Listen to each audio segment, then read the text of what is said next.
to Devils United for another watch-along. Today it will be France versus Italy. I know that this one doesn't have any Manchester United players, but there's some terrific players for France versus Italy. Gets me to learn a little bit more about the Italian team as well. The Italian league in particular, what kind of talent they produce. But there is some terrific talent in the French team, which I'm really looking forward to. Before I do go on to the lineups, I am going to read out some of the comments here. Hello there to Nippon. I hope you're well. Thank you for tuning in. Hello there, Elon Wheels. How are you? It's good to see you again back into the live chat. I hope you are well. Only an hour ago I seen you, so I hope you're all refreshed. Hey there, Kai. It's been a while. Good to see you again. I hope you're well, my friend. Hey there to Luca. I hope you're well. Thank you for tuning in. Yeah, been doing a lot more watch-alongs, and I'll be doing some watch-alongs again, free watch-alongs next week, so you'll be able to see them through there as well. Go France. We'll never cheer for Italy. I think based off the current squad, I will probably favour France to win over Italy, just because I don't know too much about Italy. France versus Italy, I'm going to say Italy 2, France 1 from Luca. And hey there to Ravet. Yep, another watch-along it is. I'll be doing some watch-alongs next week as well, so you'll be able to see me through there as well. So we'll go through some of the lineups, both the lineups. So we'll go with France first of all. So France, I'm going to take off that banner so you all can see it. So here it is, the France lineup. They're going with a 4-3-3 formation, which is, of course, a preferred formation for me anyway. In the goal, we have Peyrad Mangin, who is the Juventus goalkeeper, recently winning the league. We got Perisic, who is going to be on the right-hand side, Bordeaux right back. We have got Tunkara from Atletico Madrid. We have got the very famous Wendy Renard. I know she had been mentioned on the last stream. Wendy Renard is the captain for France, as well as that she is the Lyon centre-back. She has got the most goals for a centre-back. Her headers are outstanding. Her corners, absolutely outstanding. She is going to be a real threat in this France squad. We have got Katcha now from PSG in the lineup. As we already know, PSG did manage to get into the semi-finals of the Champions League, finishing second in their league. We have got Guerrero from PSG also. We have also got Biltolo from Bordeaux also. So there's a couple of Bordeaux players. We have got Tolente from Levante. So she is actually our own the only Levante player who is going to be playing today. We have got Diana, who is also a PSG player. We have got Casarino, who is from Lyon. And we have got Latoto from PSG. Absolute terrific finish he is. And to be honest, I really would not be surprised if we do see a goal or two off her today. So we'll go as well now for the Italian squad. Don't know too much about the Italian squad, but here is their lineup now. Here it is, a 4-3-3 formation for Italy. So they have matched the formation of France's. They have gone for their goalkeeper, Giuliani from AC Milan. They have got on the right-hand side, Batonle from AS Roma. They have got Gama from Juventus, who had won the league. They have got Linari from Roma as well. And they have got Bolton from Juventus. In the midfield, they have Caruso from Juventus. They have Gignuoli from Roma. and they have also got Gally, who is from Everton. So I've watched a little bit of her, knowing that she's been in the WSL. So she's probably the player who I know most about from this squad. In the front three, they have Bossina from Juventus. From what I've heard, she's an outstanding player. So I'm actually really looking forward to seeing her. Might actually have to be Agent Maisy for the squad for today. See if there's any ones that I do like. They've got Maisy from AC Milan, and they have got Girleni from Juventus. So there's a couple of players there from Juventus. The most of them are from the Italian league, which is great. I think the good thing is about being with the Italian squad, knowing that they've mostly played in the same league, they know how each other play, which is a great thing, of course, because compared, and that's the same with the France squad, though. A lot of them are from France as well, with PSG and Lyon and Bordeaux, Levante as well, is in Espanol, but having the majority of the squad being from France and Italy, I think they'll both know how each of them are play with each other. So let's go through a couple more comments here now. Kai, I have to support Italy, I'm afraid. Otherwise, no dinner for me. My mum's team, and she won't have any Italy slander. Well, that's fair enough, of course. Maybe I might grow to like this Italian team, who knows? But Italy, I've still got a bit of nightmares after the Euro 2020 when we lost against Italy, which kind of still breaks my heart that tiny bit. But maybe I might grow to like the Italian women team anyway. Nipper is back in the French today. Rather Italy going to win then?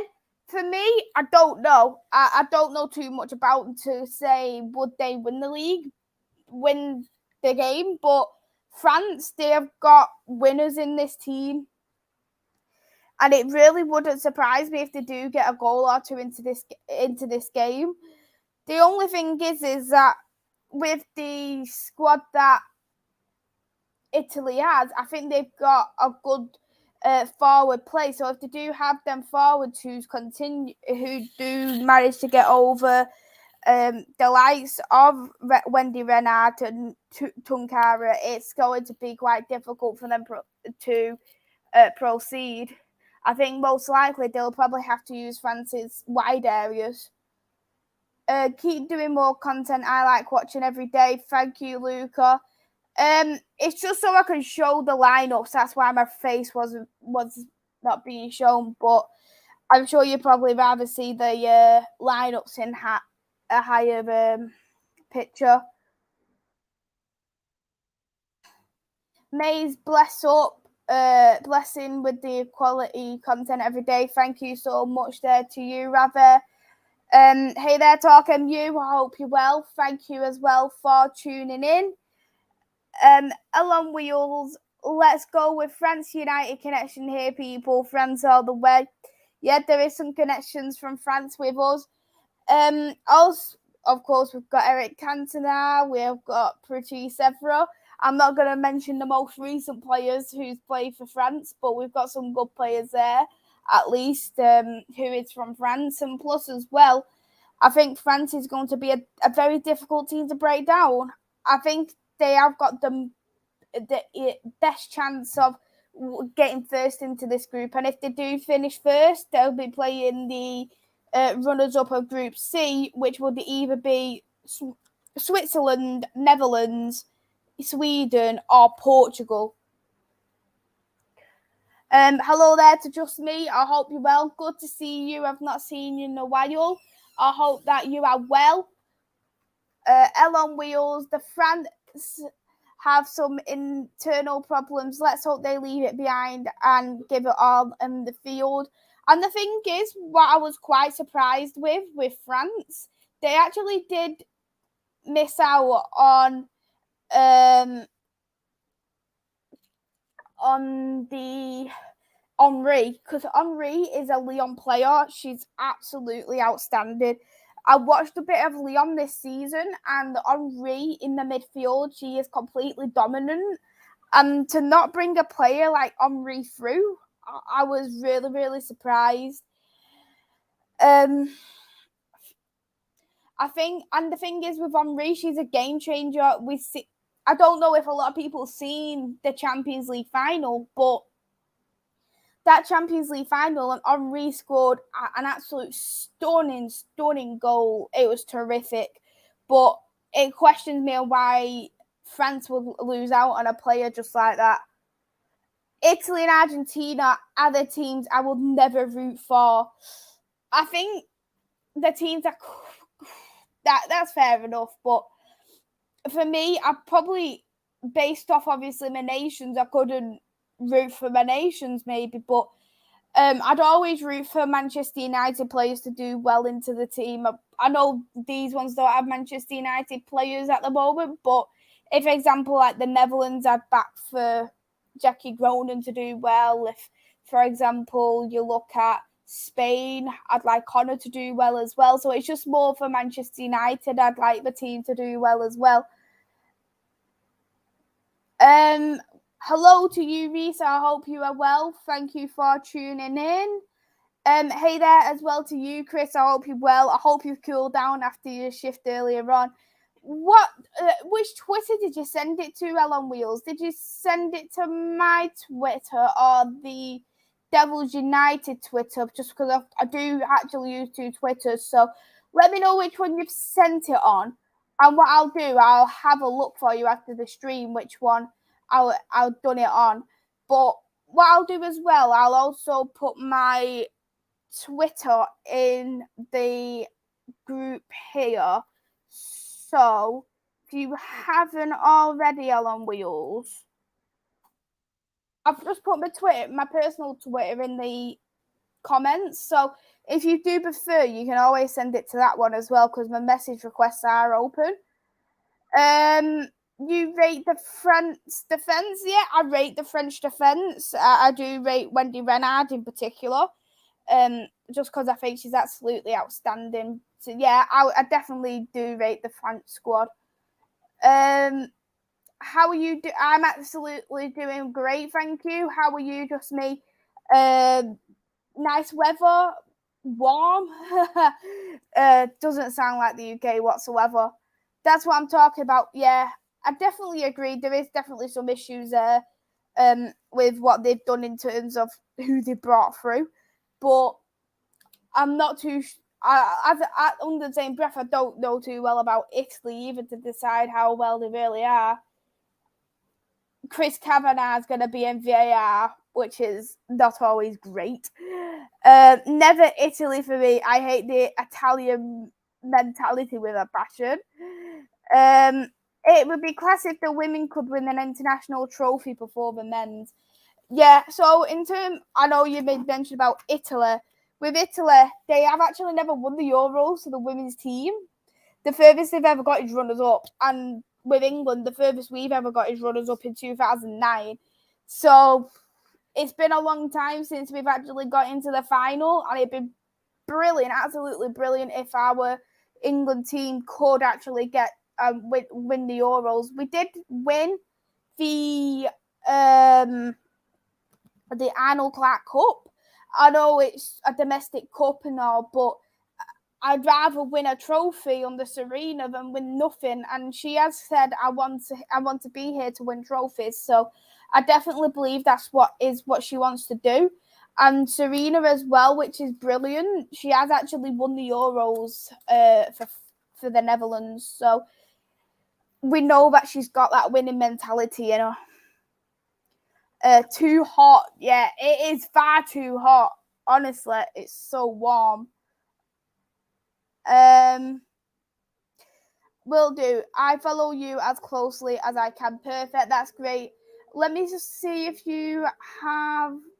Yeah, I can see the link here now for you, Helen Wheels. So, yeah, and I follow you as well. So I will give that a quick look for you. I've just reacted to it now on the message request, and I'll read it properly after the show. But I do definitely have that. Thank you for sending it to my personal Twitter. And if you need to contact me at any point, you can do that through there as well. Yeah, whenever I told him, I stuck my head in the freezer. Yeah, the game has now started. So here it is. Do love the personal dislike towards Italy for my own personal reasons.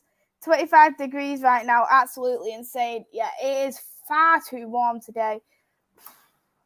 I hate the warm weather, but yeah, kicked off now. Italy versus France. And it's already a corner already for France. The France kit looks really nice as well, the brand new kit. I like the patterns on it. Tolotti took the corner. Not very good there, but Italy on the counter attack now.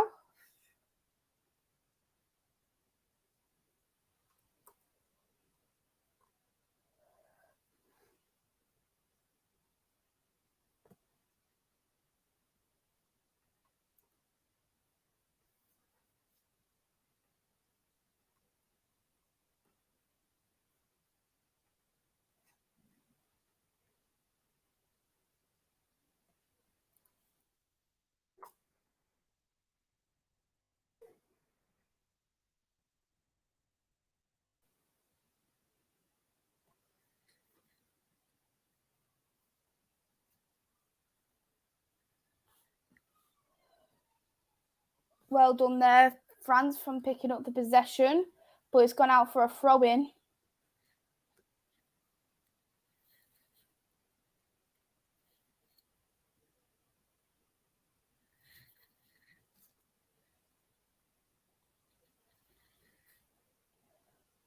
Another throw-in again for France. Taken quite quickly.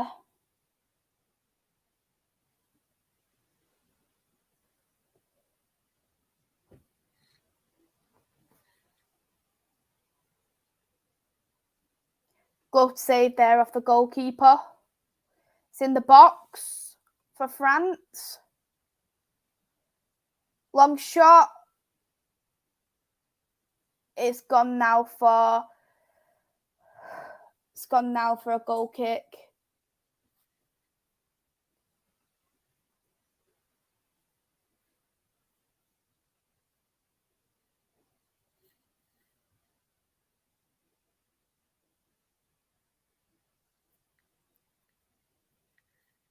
Quickly go through some of the comments now as well.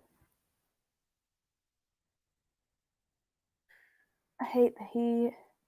You're living in your freezer. Is it the Italian manager with what a haircut? Yeah, she had a cracking haircut. You can't always win with the weather. We howl at the moon when it's too hot. I do say when it's too cold. I'd rather it be too cold though, so then I can wrap up. So it's so much harder to cool down. Good save off France goalkeeper Manjin. Looks like a fast-paced game already. Yeah, it looks great. It's a quite in-depth podcast, so kick your feet up and join when you can. Tell me what you think. Yeah, I'll watch it when I go to sleep. Before I go to sleep. Thanks for sending that. Wonder why that's not sorted yet.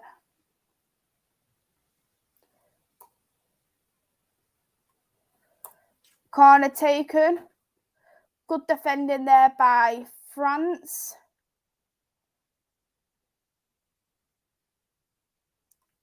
Short throw there from France goalkeeper.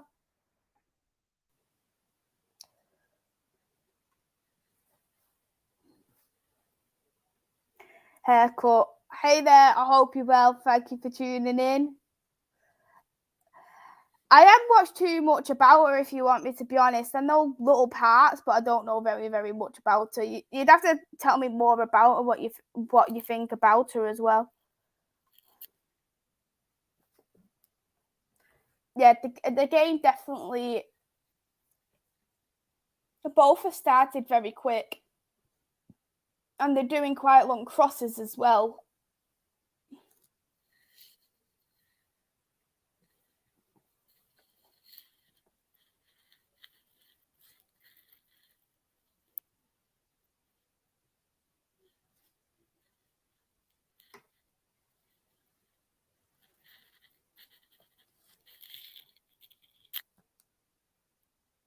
Corner taken by France.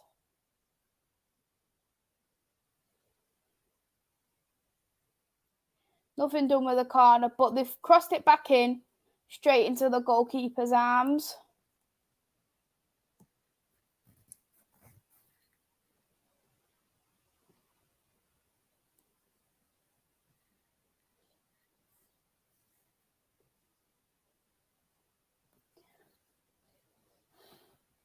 Short cross there from the goalkeeper, passing it to the centre-back.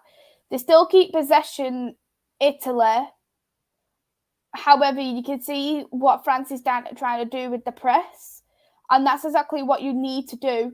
That was quite poor there from Italy to give the ball away. Oh. Good save there. That was Katoto.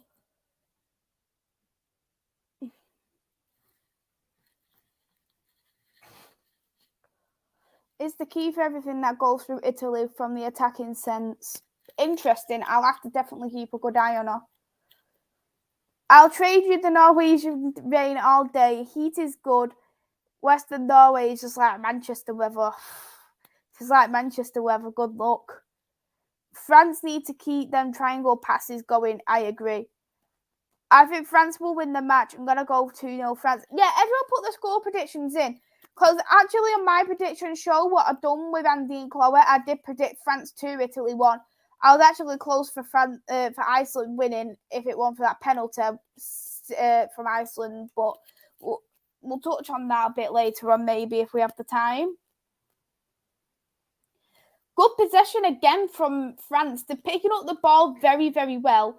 Trying to get into them tight spaces. You know what they're trying to do. They've got a good eye for players, which is very good.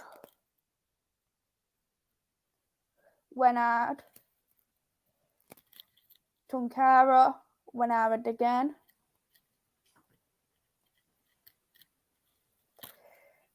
Reese has gone for 2-1 to Italy. Who's the favourites for the tournament? I think the actual favourites based off odds is actually Spain. And I think like England is the third favourites. I think France is one of the favourites as well. But Spain is the favourites based off odds. Good crossing, and it is 1-0 now for Italy. 1-0 for France. 1-0 for France, and that was scored by Gainoro. So that was a terrific goal by them. Very good cross into the box. Terrific.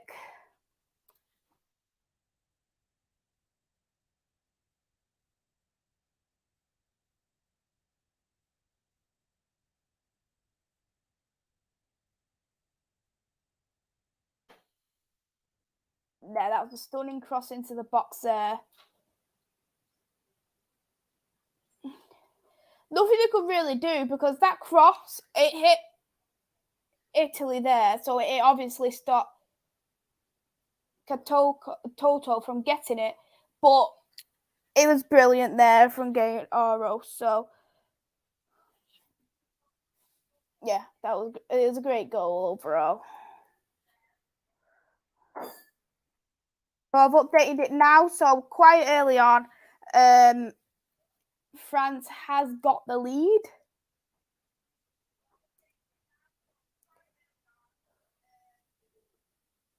Straight there into Magin's hands.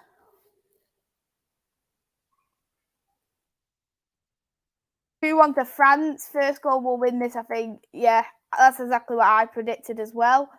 Very good goal, that. Great goal. Germany will win the Euros. Interesting. Via La France prediction is on. Defense was all over the shot. Yeah, don't know what was going on there in terms of defense, to be honest. But I from looking at results, it looked a bit leaky. But I haven't watched too much of him to personally say how leaky it truly was. Good long cross there by Wendy Renard. Great eye.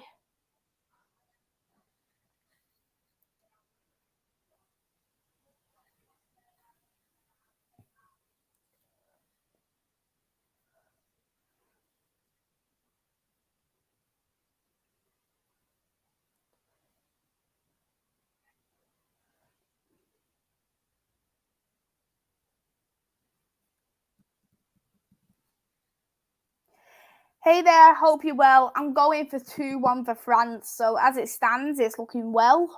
I hope you're well. What's your score prediction? What you've got as well? At least if you're asking me to guess with my head and not my heart, the German machine will win it. And if you obviously if you was going with your heart, you will go with Norway. But I think England's got it, in my opinion, anyway. And I'm hoping, and that is with my heart and my head.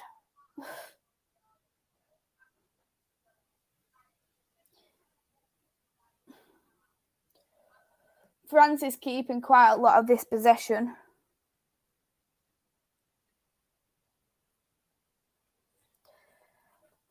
You could tell as well that France is looking quite long crossing. Oh, wow, 2-1 as well for France, 2-0 for France.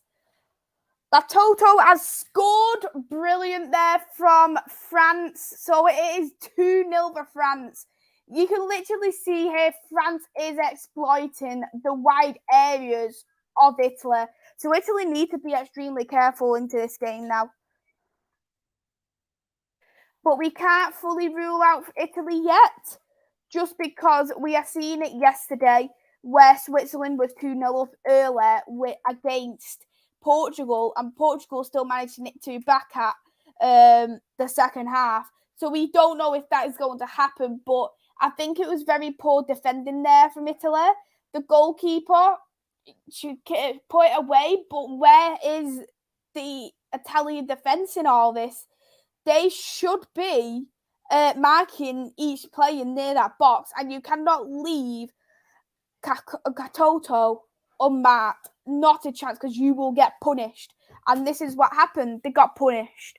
2-0 for France. Doesn't look like people are a bit happy. Poor clearance. Yeah, I agree. It was poor clearance. And I also think it's very poor defending also. 2-0. Good night, Italy. Villa Marcella. Yeah, exactly. France are doing terrific, ain't they, talk? And it'll be interesting to see what they're gonna be like coming in for the rest of this game, because if they're already 2-0 up and they're holding this possession, they're gonna be a threat to deal with. France look good. They really do. Ma bella me va. I have no clue what you're saying. Reese, you never know. Italy might turn it round. You never know.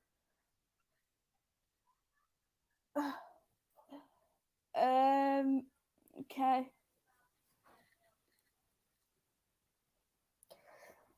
The Italian mentality is simple: win at all costs. Doesn't look like it's going to happen at the moment. But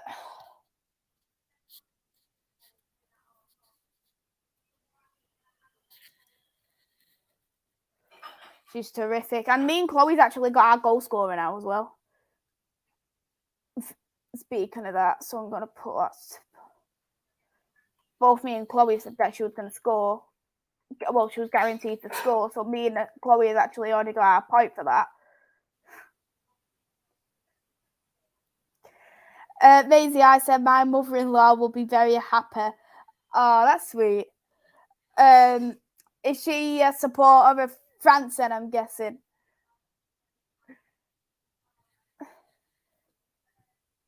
Sangamio di Sereno.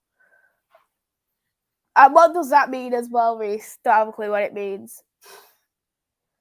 Wow. Again, Italy are really getting caught out in that defence. See why I think Iceland's going to finish second? Means we will score. I see. I'm changing my prediction. Oh, don't speak too early yet because we know what happened with Switzerland the other day. She is from Marseille. Oh, that's lovely. That's really lovely, that as well.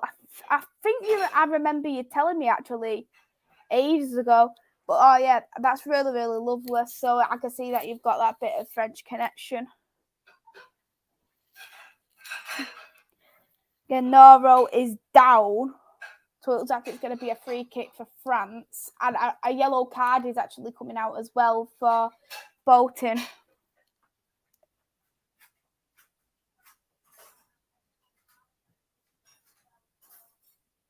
Oh, studs in foot. Yeah, that's definitely a yellow card. It's nothing but a yellow card. So you can see why that is a yellow.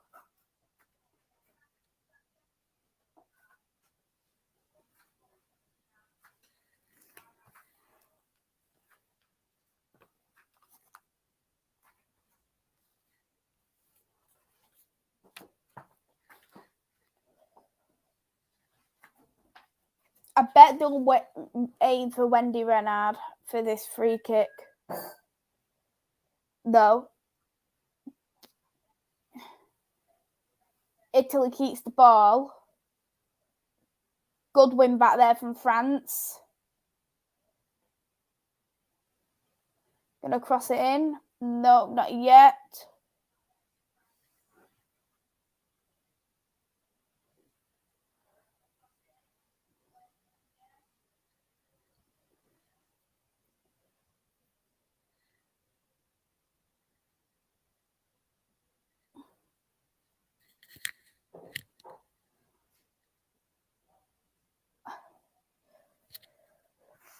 They're definitely watching a lot better now. They're marking a bit better. You can see two players are trying to mark each player now for Italy. But France are still finding small spaces. And this is what I'm liking about this France squad. They're finding tight spaces.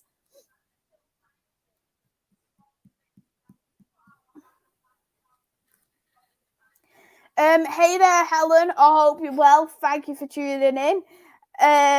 I'm very good, thanks. How are you doing? How warm is it? I'm actually going to look at how warm it is for me. I'm roasting, let's just say.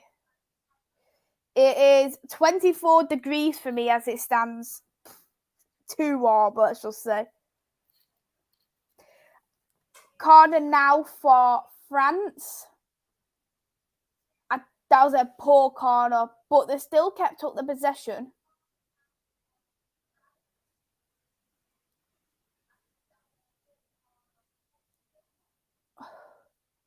Nearly made it 3 again. Wow. Very good there from France. And it's Gainaro again. She's doing brilliant.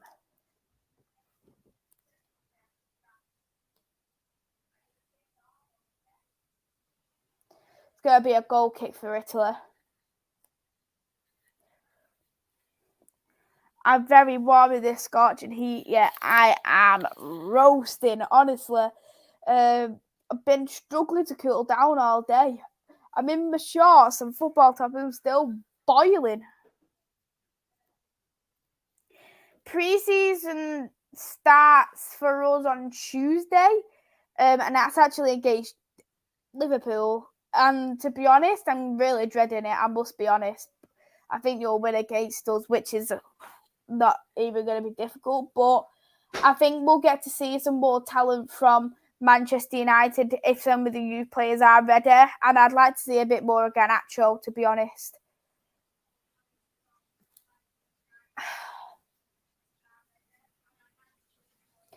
Good goalkeeping there, but it was offside for France. But it's going to end up being a goal kick for France just because of the offside.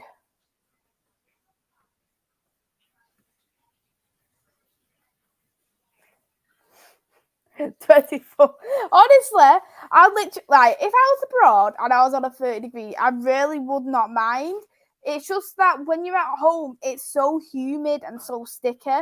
That's why I'm more bothered. But if I was abroad, like when I was abroad in Portugal, the heat didn't bother me whatsoever. It was just the fact of it's so humid and sticky, and I think that's what bothers me more.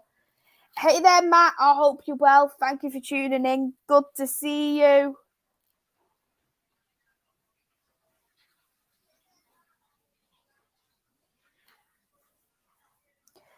In terms of Rashford, Helen, we're assessing him in pre-season. We're going to probably keep him. In terms of the other one, I don't want him back.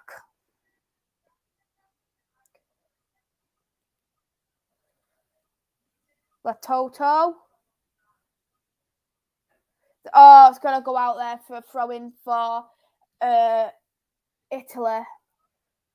This is what I'm really liking.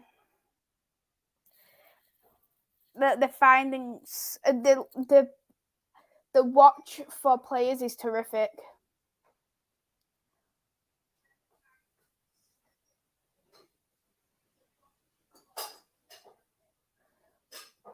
Picked up again, Italy. France has picked up well again.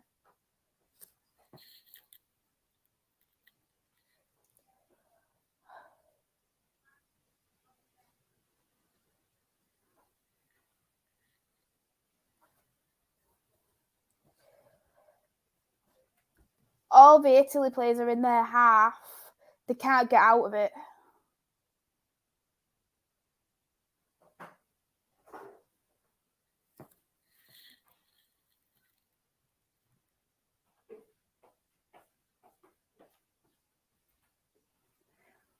Good movements there by France in their box.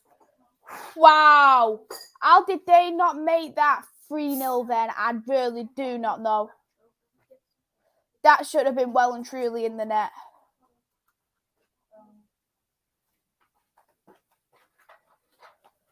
Wow.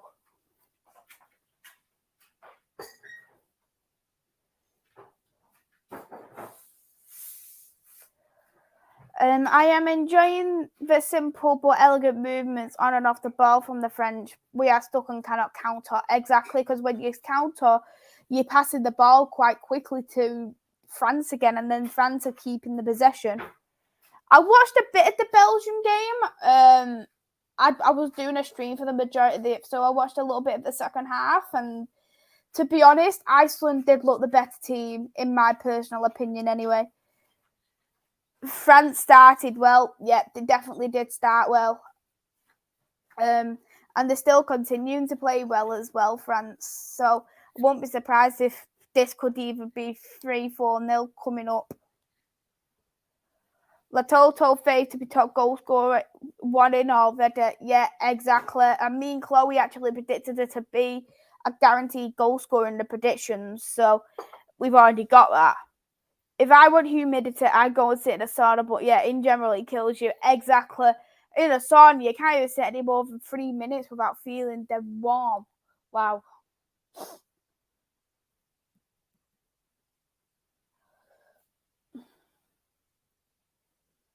I think what Italy really need to do now is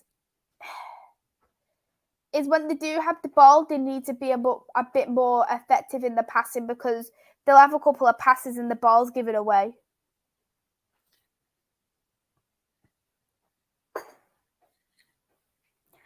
Iceland, I agree. From what I've seen, Iceland definitely did deserve the win. I actually predicted Iceland to win that game 1-0 as well, because I really do think Belgium in the women's team is quite an overrated team. I think they are, as you would say, perfect at being inconsistent. I haven't got one on at the moment. You can probably see how red my face is, though, can't you? But I probably will put one on. I've got one. And I've got like a studio light here as well, so it probably makes me look a lot nicer. Play the ball faster. We are slow, especially from the fullback. Yeah, exactly. But look, again, you're picking up the ball yet again because the pressing Italy really, really quickly. So if they continue like this, Italy, there's not much what's going to be done. And already they've got another shot off target now, France. Belgium are overrated in both the men's and the women's game. I agree. I love going from the swimming pool to the sauna to a cold shower to a jacuzzi. Oh, Andrew, you are making me want to go to a spa right now. You really are. I agree. Iceland should have won 2-1. Yeah, and they missed a penalty as well. So they could have won 2-1. Really. Renard carrying the ball forward is brilliant to watch. She's brilliant, Wendy Renard. Renard is a GOAT. She's definitely a GOAT of centre backs.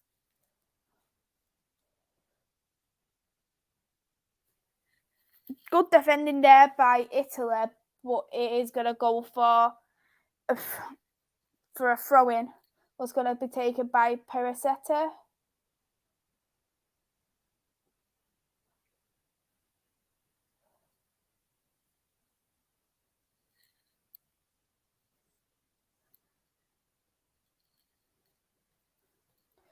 Look, this is what Italy's doing at the moment. It feels like in a way when they're pressing it, they're quite slow at turning things round. So that's really not helping them, to be honest.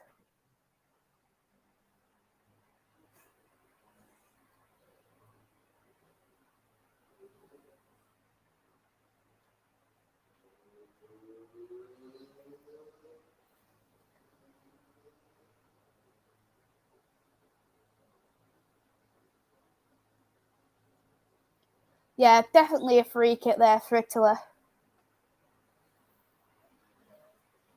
A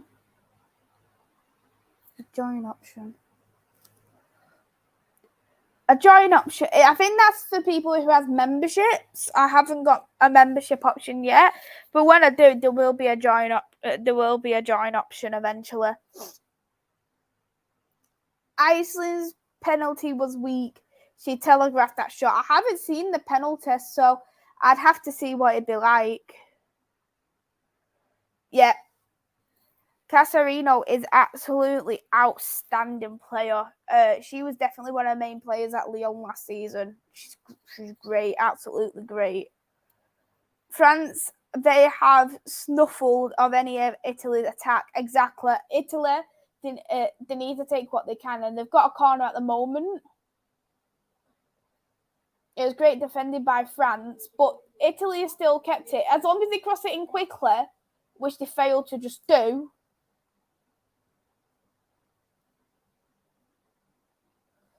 And it's good counter play there by France.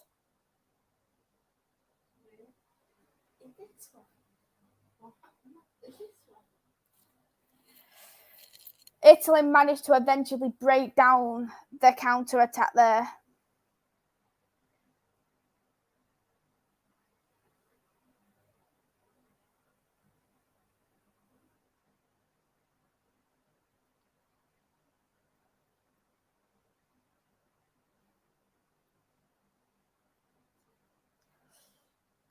Yeah, it was good, but if I'm looking at it, could that have been a penalty? Let's have a look.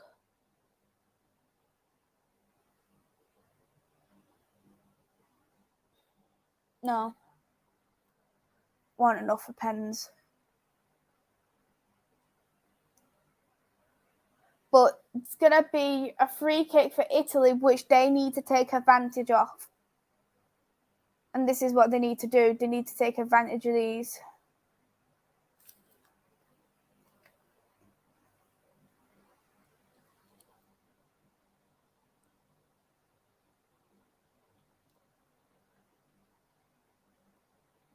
This game is quite a scrappy game so far.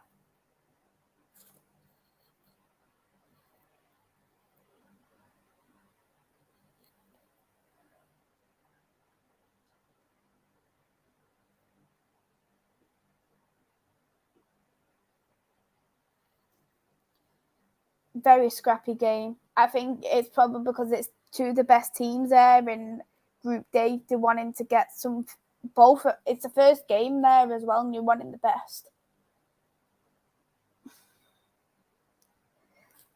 In terms of the ground, it's at the Rotherham ground. France is actually playing all of them at Rotherham for the group stages. So they're playing Belgium and Iceland also at the Rotherham ground.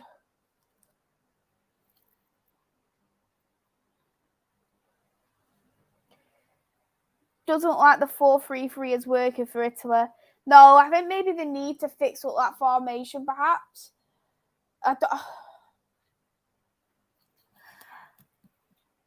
Because the 4-3-3 is for possession-based football. They're not getting that possession, so perhaps maybe they need to shift up. Maybe it could be a good idea to try and shift it to 5 at the back.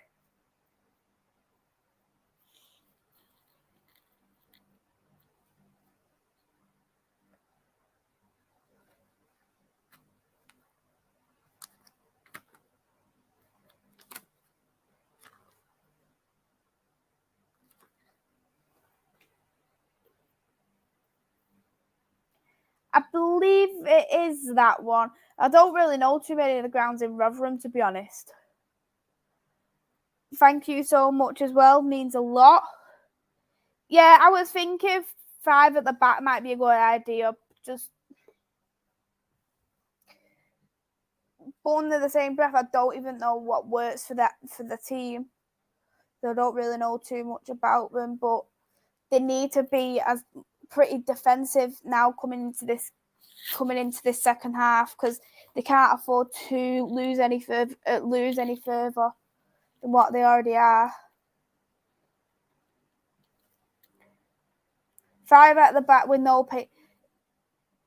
The thing is, though, rather, they aren't getting the service. The passing have been atrocious, and they're going to have to come very defensively. If you look at them, they give the ball away so easily. They strike me as a club that needs very they're good in open space. And because the France are a narrow, compact 4-3-3 team, they're not going to get any of the chances, which is why in terms of the game, they need to benefit on set pieces, free kicks, corners, which they haven't really done at the moment.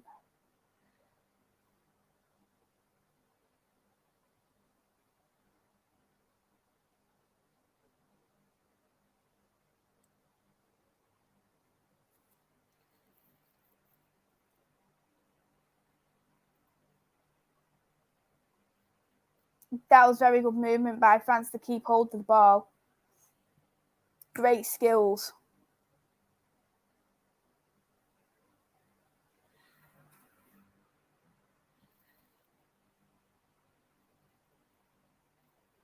She's been terrific, Casanaro.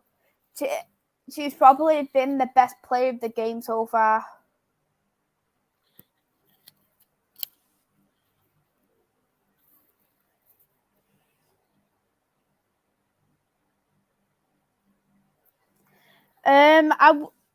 For the pre-season game, I am actually going to be in work at the time because it's at like 2:00 or something. So I won't be able to do that. So the Tuesday, I will be doing a watch-along for the Women's Euros, which is going to be Spain versus Germany, which is going to be a great game, which I'm really looking forward to, because I think that's probably the game what's going to be the hardest to call, that's for sure. That's going to be interesting. You and me supported different. Yeah, exactly. And I think doing these watch-alongs, it's helped me learn a bit more about the teams and how they really tick. But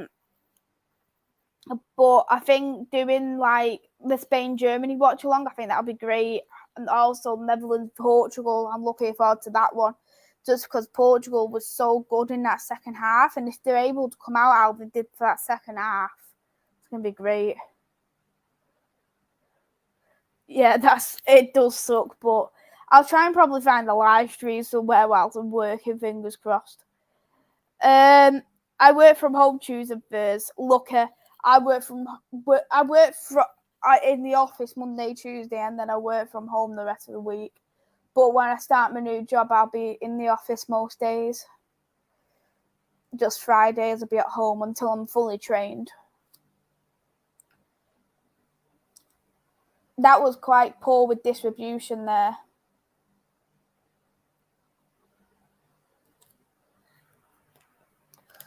You could tell as well, Bonassy's getting quite frustrated. And she was one in particular for Italy who I was actually looking forward to seeing the most because I've heard such good things about her. But because she hasn't had that space either, it's been a struggle for her to get anything. Good there from Italy.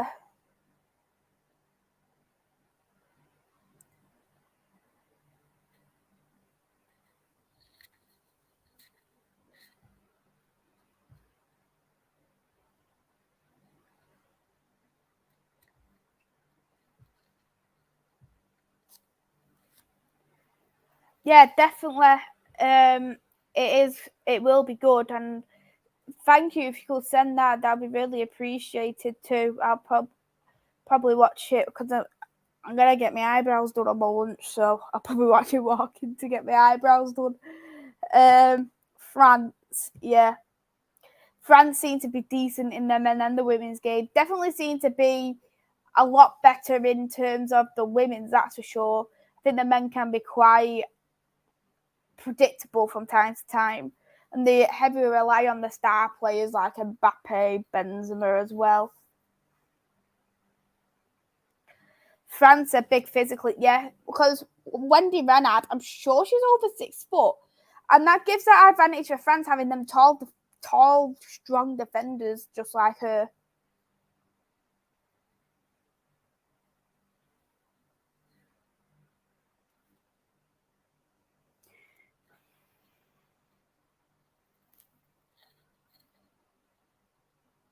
We're on 37 minutes.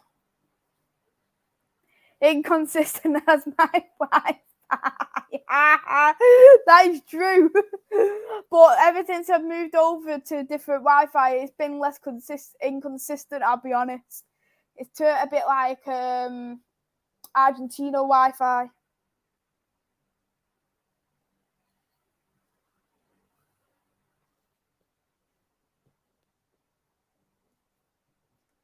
Being a bit more slower now with France. I think they're getting a bit more comfortable. Good show! Wow, what a goal! Wow, that was brilliant goal there by France, and it's 3-0. Wow, that was great. That was top notch. That goal, I wasn't even expecting it to go in.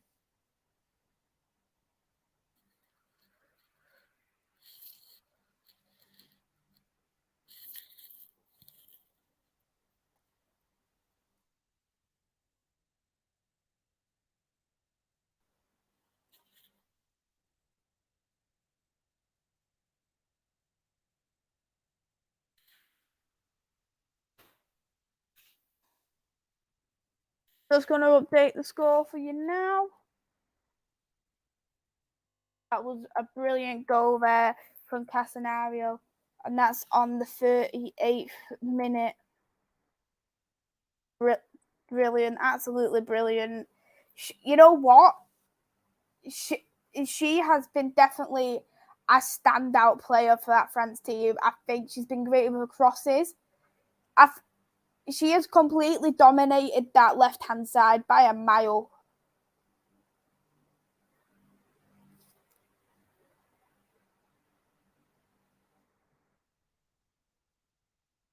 What's the tune in the background? I wonder. 4-0. Wow, 4-0 now for France. You said it's game over. Yeah, that's game over now. And that is by Gennaro. She's got a second goal. Oh, dearie me.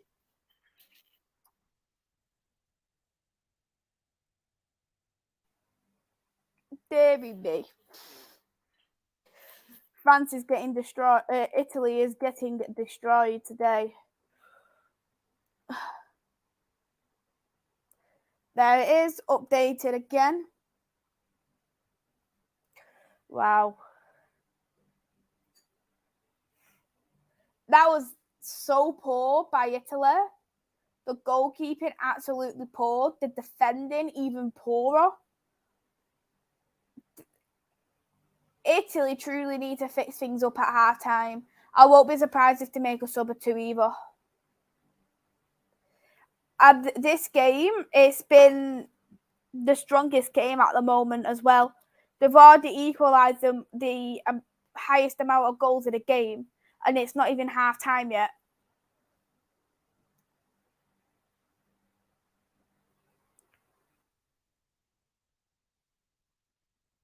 Four 4-0. This is going to be 6-0, perhaps.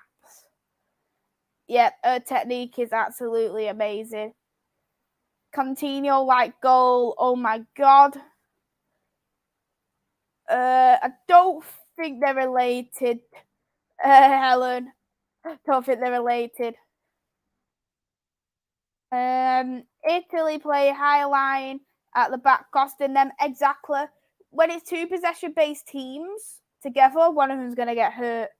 They will need more than a miracle. They need more than a miracle for a comeback. Definitely.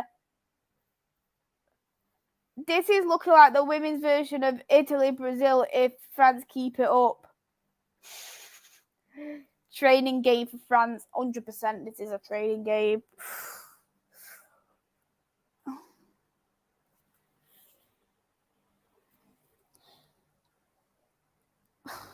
Wow.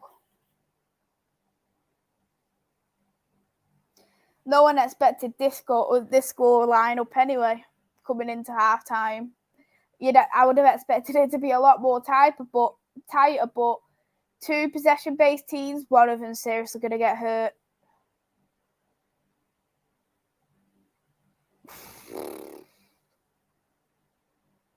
Lucky that one a fifth.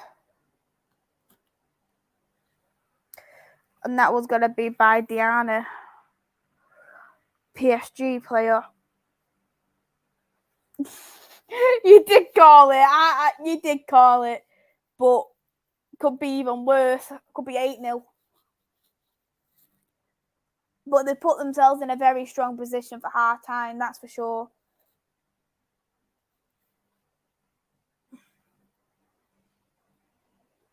Crossing by France.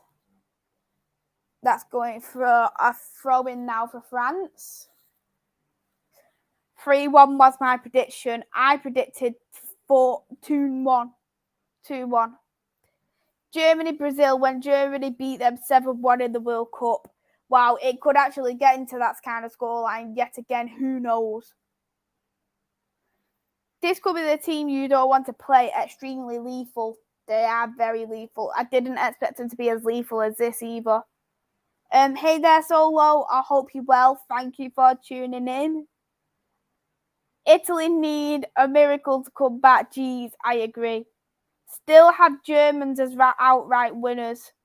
Italy are Everton. You know what? It's funny you do say that, Helen, because they actually do have an Everton player playing in the lineup today. And that is Galani from Everton. It's funny you said that, by the way.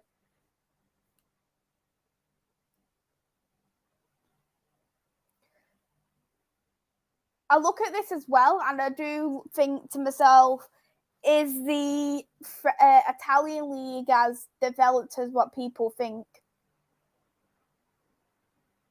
I obviously can't, because the majority of them are based in Italy. 5-0 for France, and Gaillard has got her hat trick. Not good at all. Not good at all for Italy coming through.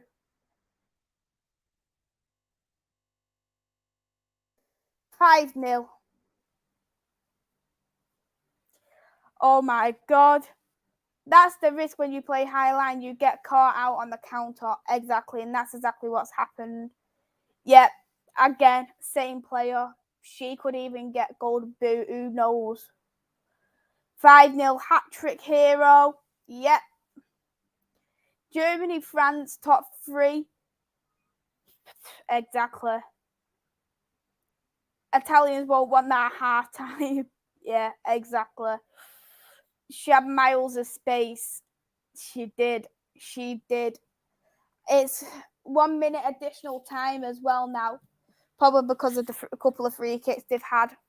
But this is very poor for Italy to come to at half time.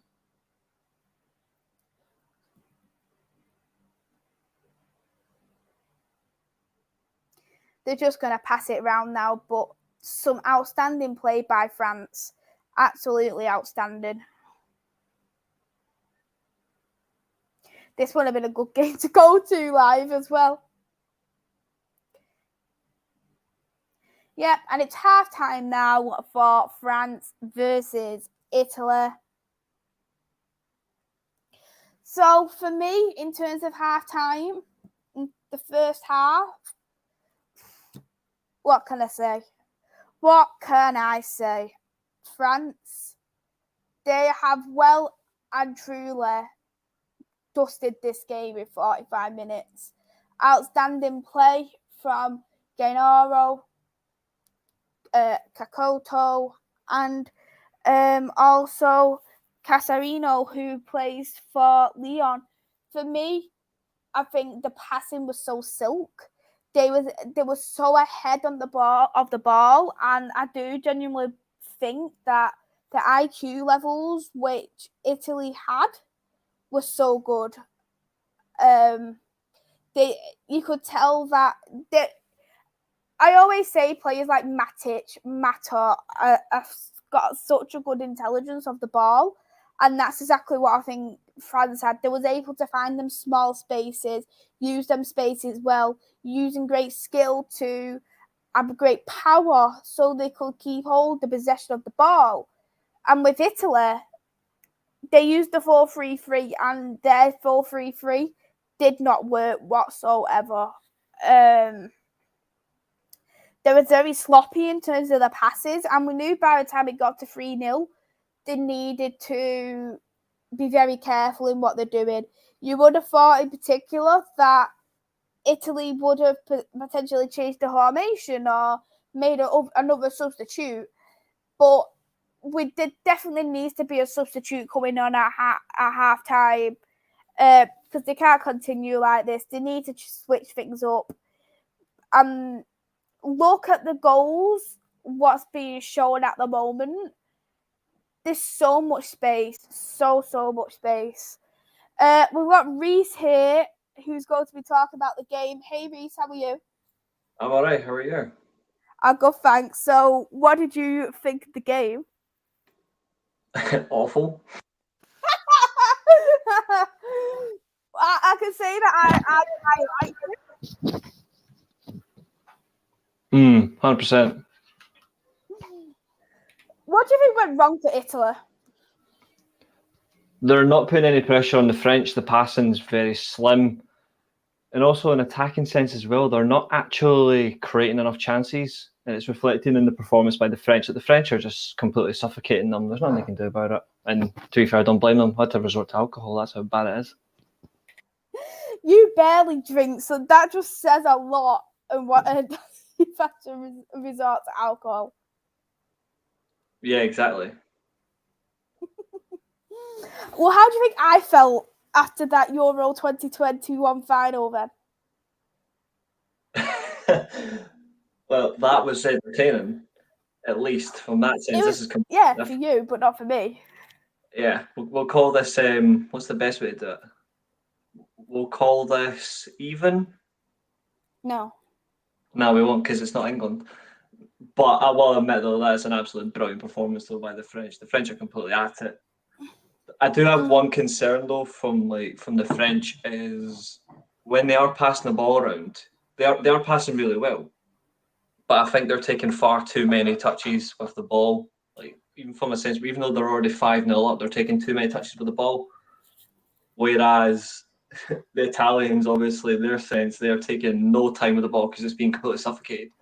They do need to play that ball around. They do need to change the system half time. I would go to a back three, to be honest. I don't trust the back four in this team, and they don't play possession football that well. They don't play with the ball really well. I've got the highlights I'm watching on my TV as well. They're just showing the Cascuno goal, and that was the goal. That was the goal of the game for me. Like, so far, it's just So the good. technique is fantastic.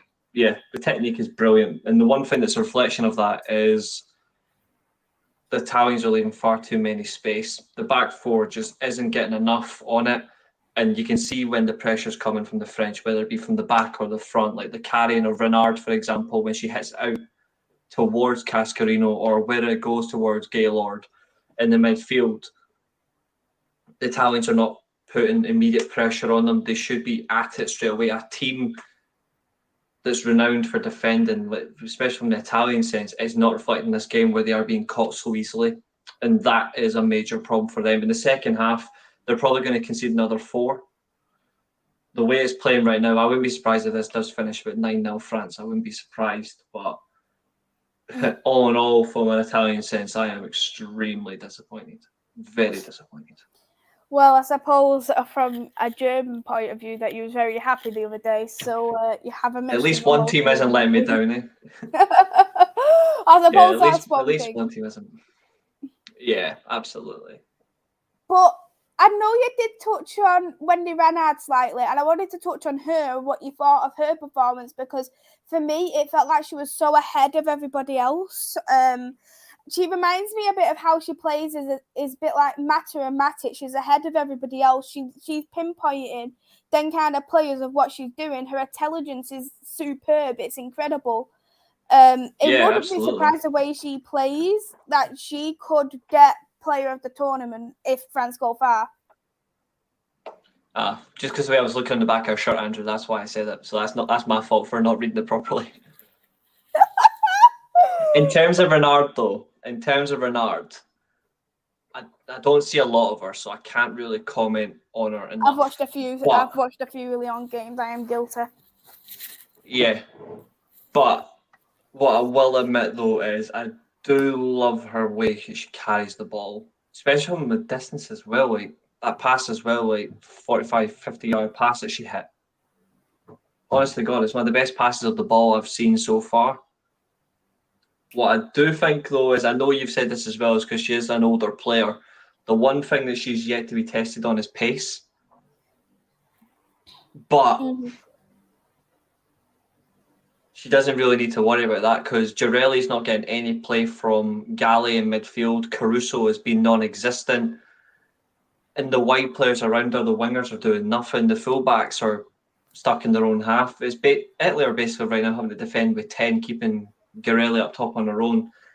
It's a strong reflection that the Italians are not going to get anywhere near them. Renard's playmaking ability from a centre-back position is one of the best I've seen from a female athlete. Even towards some men, though, she can distribute a ball better than most men. Like she genuinely can. And I think that's something that needs to be talked about is what women players, from that sense, what women's players could actually translate to the men's game. Even if they were to play against each other, in that sense, it really is impressive. And I genuinely think she could take a lot of top male footballers for a run for her money, both from a distribution sense and for knocking them on their ass. I think she genuinely could. I agree because she's got the physicality, she's got the power, she's got defending, and as well, I think she's averaging out like one goal every 3 games in the league. And she's a centre back. Yeah, I have to admit that is very impressive. I've only watched her a handful of times, so it's not like the only times I watch her is like, well, maybe like the World Cup and the Euros, but it was more like the Champions League final. But even so, that's very rare. I don't watch the leagues, so I can't really say I'm an absolute expert on these sort of players. Like the ones I watch the most is most of the German ones or the odd Man United game, but I'll be watching more next year. I've watched all the women's games so far from the Euros, and I've absolutely loved it. It's more entertaining than the Euros last year, the way it started. More entertaining. It has. Yeah, it has. Yeah. My biggest concern though is, obviously we spoke about it a little bit yesterday. I'm really annoyed with the refereeing decisions. I think they're very. I know you've already mentioned this before to me, and I completely agree. It's how slow officiating is. It's really slow. I mean, I did watch the game earlier on. Like, I watched the highlights for the penalty, and it shouldn't take 2.5 minutes to give a penalty. I'm sorry, but it shouldn't. Do you see why I have been annoyed over the WSL's refereeing all last season? And why Andy was so annoyed and why Chloe was so annoyed with the level of officiating. You're seeing a lot of decisions in...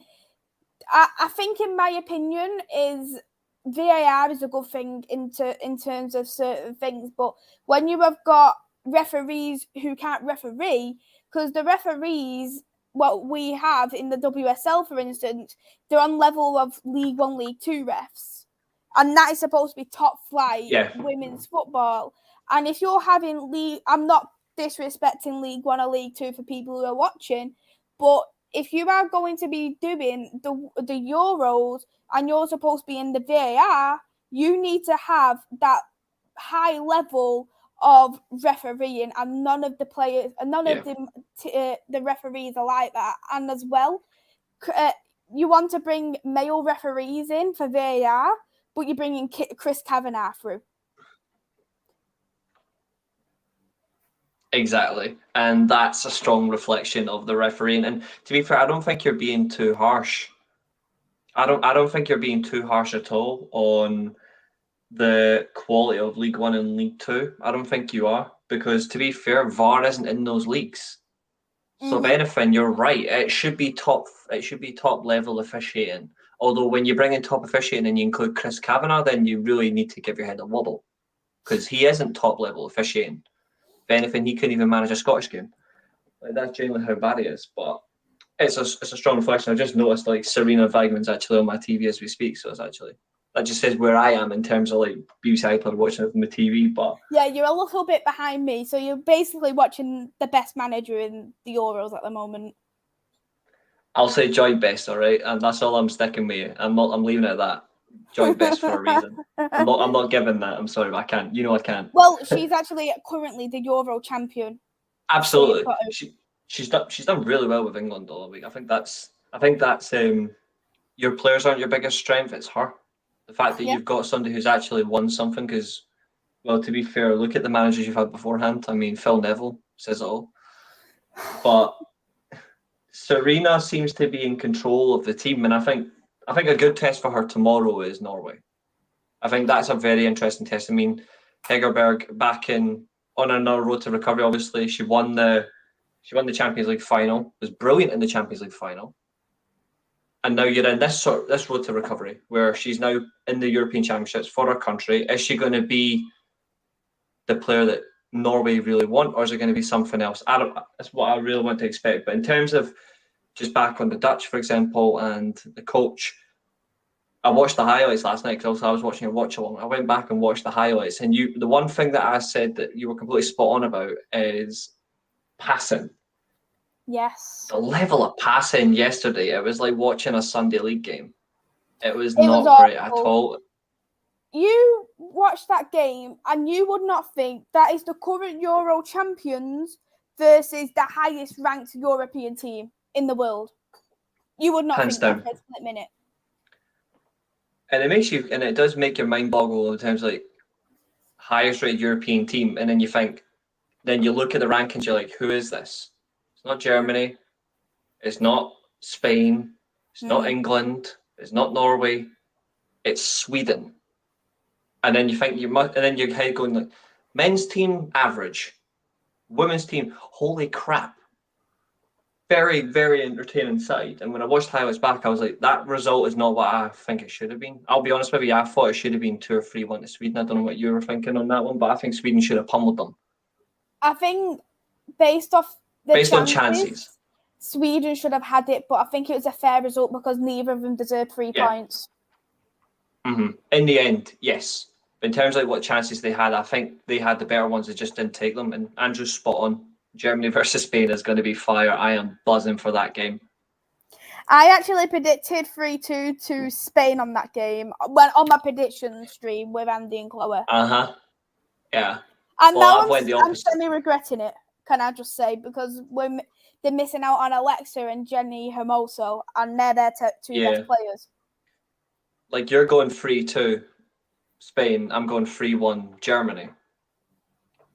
But the way Germany played, and to be fair, the way Spain played as well, I don't think it will be either side. I think you could have a very high score and draw. I think it could end up being like a 2-2 or a 3-3.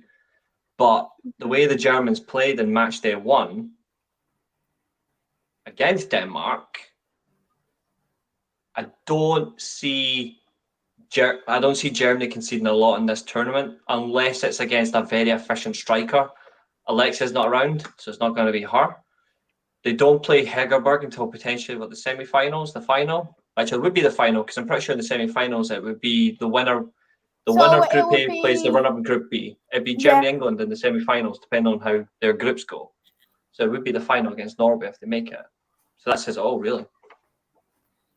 I think England have got the best attacking line, though, from Group A, though. Like, from a collective. Hegerberg's the best striker, but I think as a collective, I think England have the best forwards.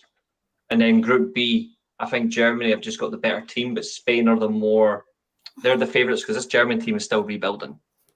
Yeah, that's correct. And then I think the Netherlands are more favoritised in terms of Vivian Miedema and Jackie Groenen, but Sweden have Stina Blackstenius. Yes. I'll tell you who I don't understand, though, is Northern Ireland. At least they actually got into the Euros, unlike some nations. But I'm not meaning that in a disrespectful way, although that comment you just did was. I mean, I don't understand like the way they play. Like, are they want to be a possession-based team? Do they want to play with the press? Do they want to be a counter-attacking team? When I watched the highlights against Norway, I couldn't tell what they wanted to be. I watched that game. I done a watch-along for it, by the way. And they was a very dirty team, let's just say. But fair play, I love it. Yeah, that Northern Ireland team, I don't mean it in a disrespectful way, but they've got amateurs in that team. They've got players who play in a university team. Yeah. Their most professional players are Durham players, one Durham player and a Liverpool player. Durham and Liverpool. I haven't watched too much of Liverpool since they got into the Championship. But Durham is a very dirty team to play against. You don't like playing against Durham. And that's a reflection. I'm just looking at this, and they have Italy have made some changes. I mean, I actually think they've actually made the right change. Took them long enough. Simonetti finally coming on for Giuliano, who's absolute gash. But they're going to stick with the 4-3-3, which means only one thing. God help me. I don't see it. I think France are going to score another 3. I think this will finish like 8 or 9-0. Like, to be honest, unless Italy do something crazy in the second half. Like, if Italy get 1 or 2 goals, even from a losing perspective, I'll be happy. I don't see it happening really. But it looks like they're going to stick with the 4-3-3. Although for me personally, I would have switched to a 3-4-3 or a 3-5-2.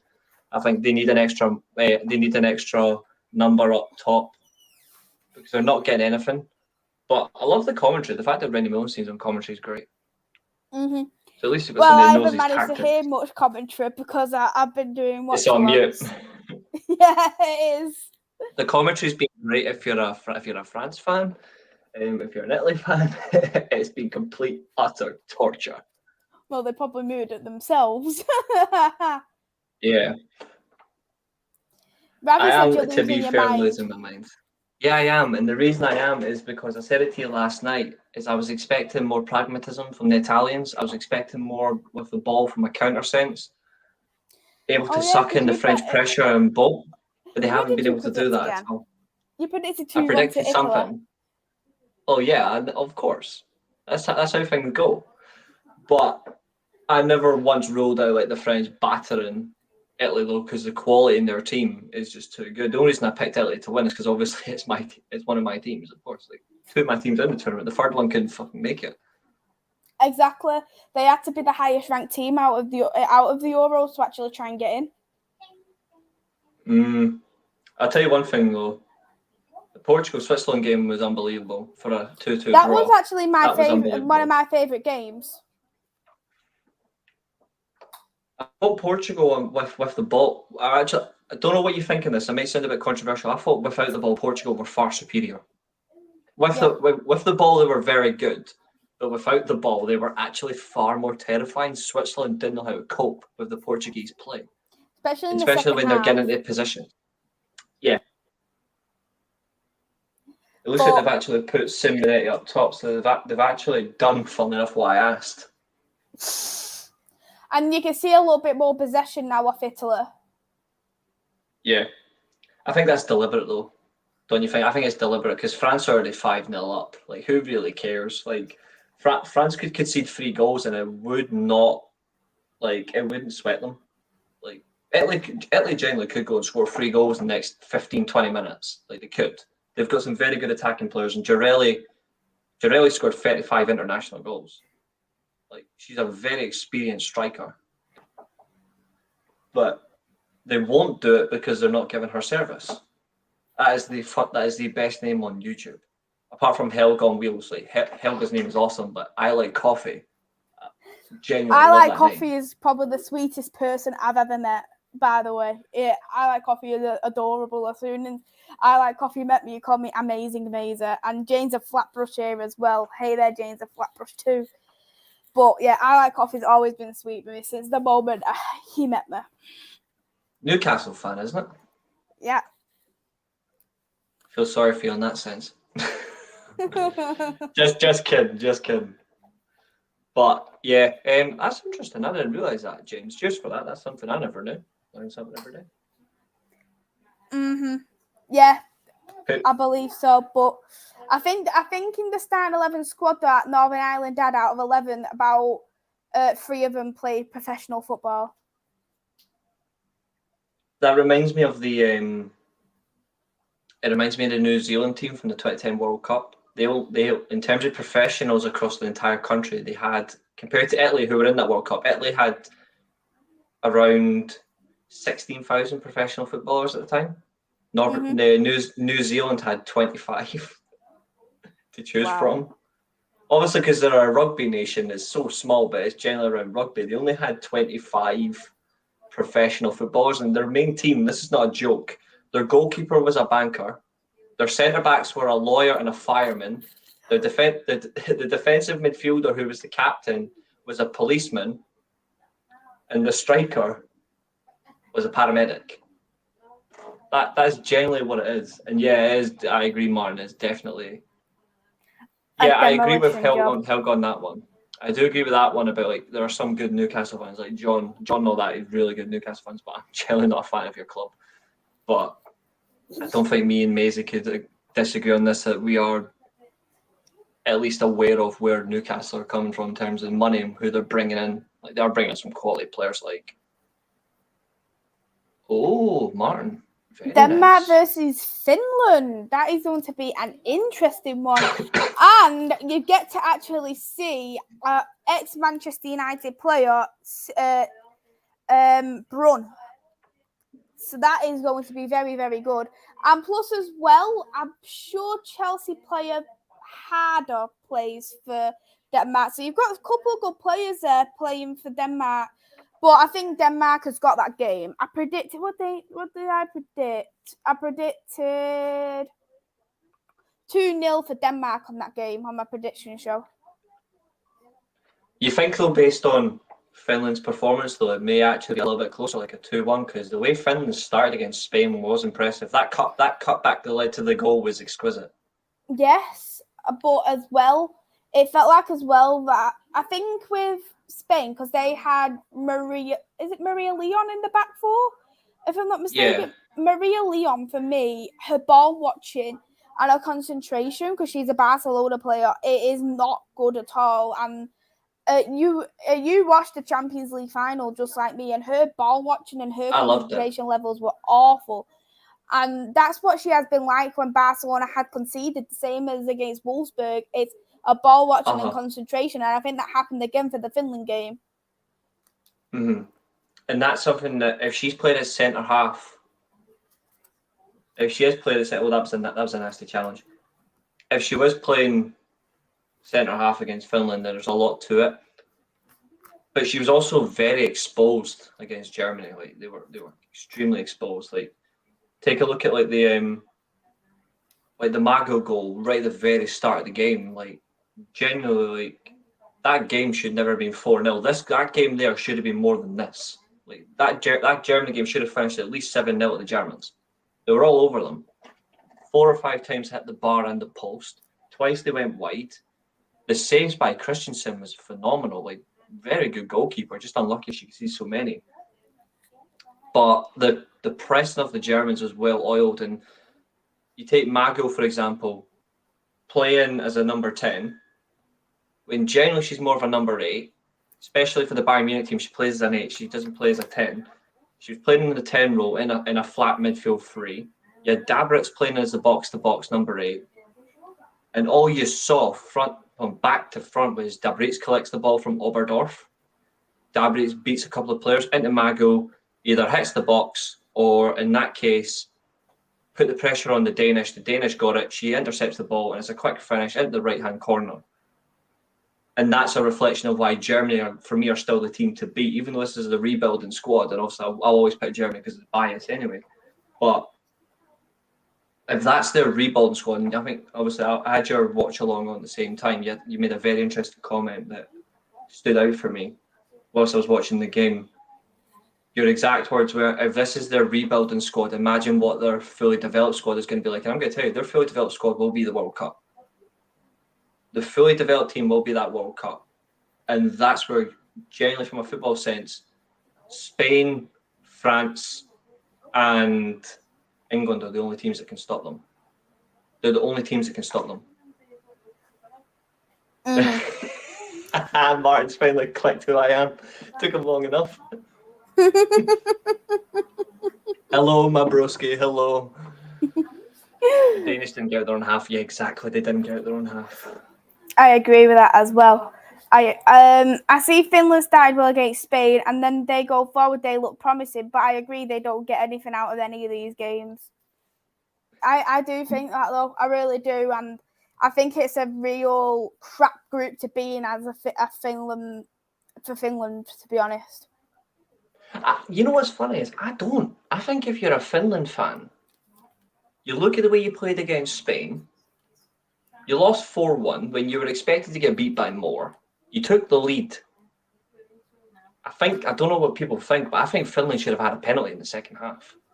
I think there was a challenge at the very start of the second half where I think they should have maybe awarded a penalty, but it was very minute, given us a free kick. I think they should have been given us a penalty. That was a nasty challenge. I do think though. I wouldn't be worried. I do think Honor and Lucia Garcia played very well in the left-hand side together. Mm-hmm. And that really helped Spain get the win. I will admit, I'm hoping that, like, this might sound mad for me, but I am hoping that it's England that do finish top of the... I think Germany will win the group. I'm actually hoping that England win the group because I think that as a team, as I've said to you before, an adaptable side, that's a team I don't want to play against. I would rather, and I've got no personal issues towards the Norwegians. I think they've got a very strong side. I would rather have a goal against Norway. I think that's actually a better, from a pressing sense. I think if we were to press them, it would force some mistakes. But then again, we play such a high line, the long ball would be a problem. I don't know how. Literally, Italy had an open goal just then. Yeah. It was poor goalkeeping from Magin from France because she, like, punching it out isn't always a good option to do. But there, good control. And she literally near enough had an open goal as well because she was off a line. Yeah. That's the bit that's a reflection. That's the problem with the Italians, is we have that issue, that inconsistency with the attacking play, but also when we have the midfield. We are one of the best footballing nations. Our best record, I'm pretty sure, is the last 16 quarterfinals. We've never got any further than that. We're not compared to the men's team, who's got a lot going, and the men's team has far better positions that I think the Italian women's team are stronger, as I think they're far better in centre back positions right now. But in terms of like a widespread, they're not really that great.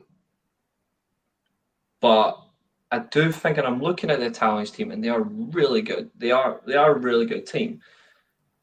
They're just getting battered, and I agree with Martin. I've literally just seen that punch, and if I was the French centre back, like Bernard, I'd be having a go. I'd have a go at my goalkeeper, going, "What the hell are you playing at?" I would have caught that. Yeah. Punching isn't always necessarily a bad thing, but it can catch a lot of goalkeepers out doing it like that. Yeah. Girelli was right in there, but Renard already at 6'1". Renard would have had that all day long. Girelli's 5'9", 5'10", and I think that's Simonetti. It's not Girelli just came off. Yeah. Oh, Giacinti. Nah, she sucks. I'm not saying that as a disparaging comment. I'm genuinely serious. She sucks. They've taken off their Yeah, they've taken off their best player in Girelli, probably because it's 5-0. But I would have kept her on. Take me off there right now. That's what she's probably saying. Take me off. Yeah. In terms of obviously Germany, Spain's going to be a good game. I know that for starters, because we'll be covering that one. But in terms of other games coming up, what games are you looking for? Because obviously the game against tomorrow's one you're buzzing for. Yes, I'm looking forward to tomorrow's. I'm doing a watch along for that one actually. And I am looking forward to Netherlands versus Portugal. Do you think Portugal will win that one? I don't think they'll win it, but I think they'll come out fighting to win it. Mm-hmm. And I know you've said this before in an honest manner, and I did respect that. As you did think Norway would win the group by goal difference. Did think by goal difference. Do you still think that's the case, or do you think the way you played, even though it was a 1-0 win, you thought you would win 3-0? That 1-0 win that you had at the very start of the tournament was actually impressive. Do you think that's still the case, or do you think actually you might still win the group now?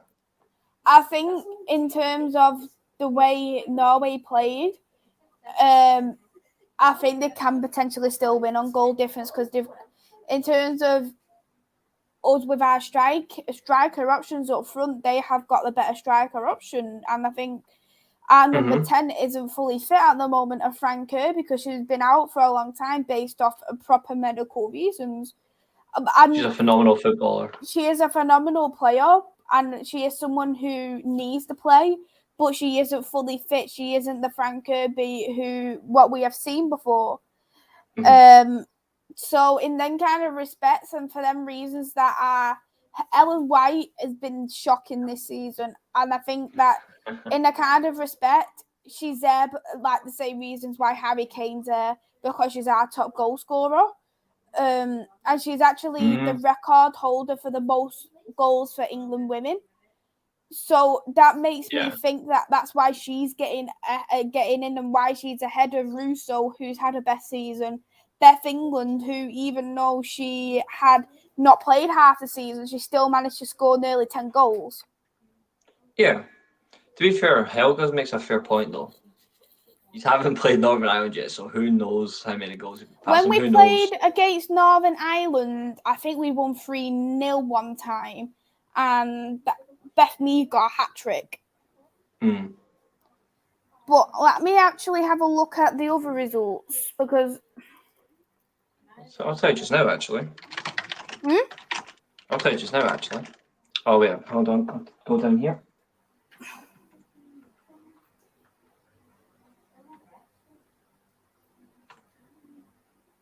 Because I'm also now able to use my laptop monitor so much better. So we won 5-1 in one game, 5-0 in one game, and 3-0 in another. And 4-0. He's won 10-0. He's won 4-0 against them last October. Yeah. And then Beth Mead scored a few, actually. And obviously, yeah, he's won 5-0. Stanway, Hemp, Toon, they all scored. So, in fairness, though, you have proper killed them on 2 occasions. And it wouldn't surprise me if you do it for a 3rd time, especially on the international stage. And I actually sent you the stats of Serena. England under Serena, unbeaten in 15 games, 13 of them are wins, scored 85 goals and only conceded 3. And you've only lost twice, and that was once was against Canada, wasn't it? Or was that a draw? One was against Canada.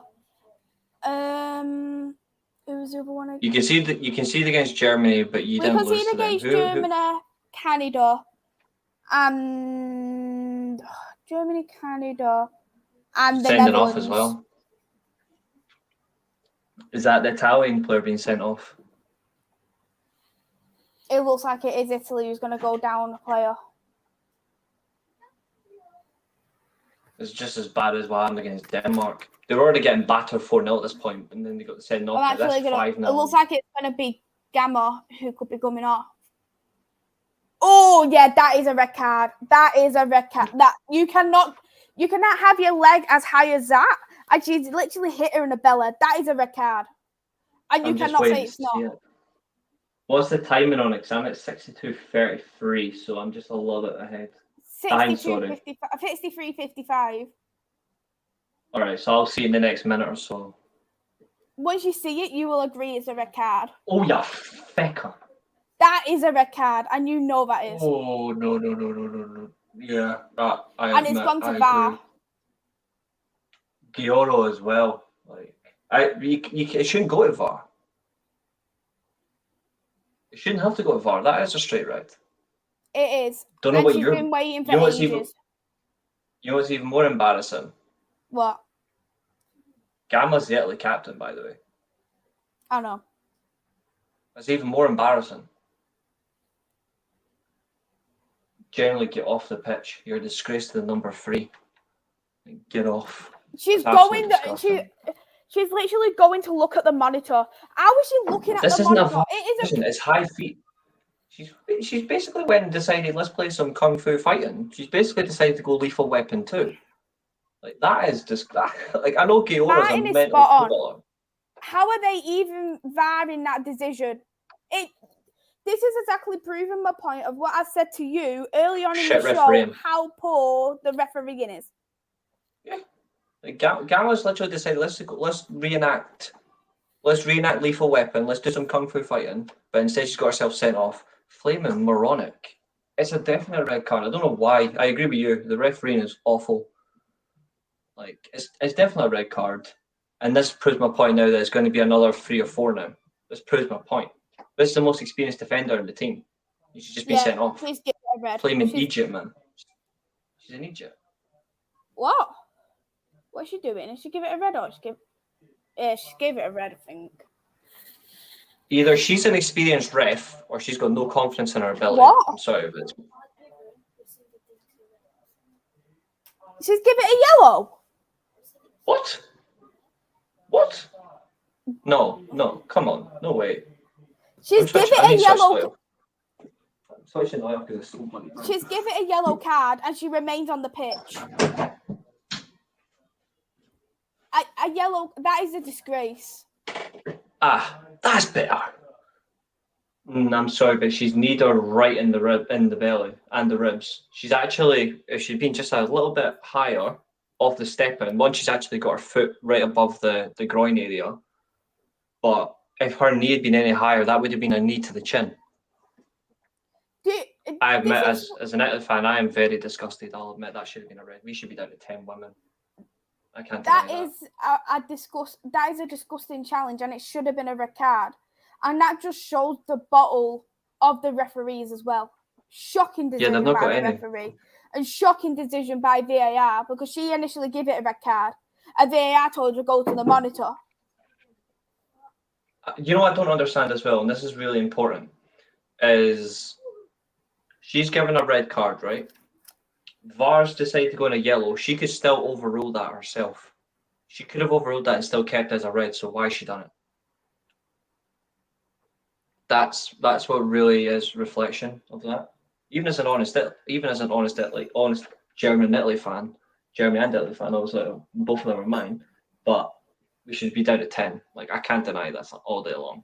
Like, I can't. But Gamma's a lucky witch. She's going to get sent off by the end of this game, though. She will. Like, I'm looking at the way the French players right now are all looking at her. Cascarillons came off. That's a brilliant decision, to be fair. She's been phenomenal. And Gioro as well. They're just going to look at her right now, and they're going to be like, let's just get at them. Let's just get at her. Let's get her sent off. I wouldn't blame them. honestly, Ellen Wheels, you do see a lot of poor decisions in the WSL. And that is one of the many bad decisions what has been made by officiating.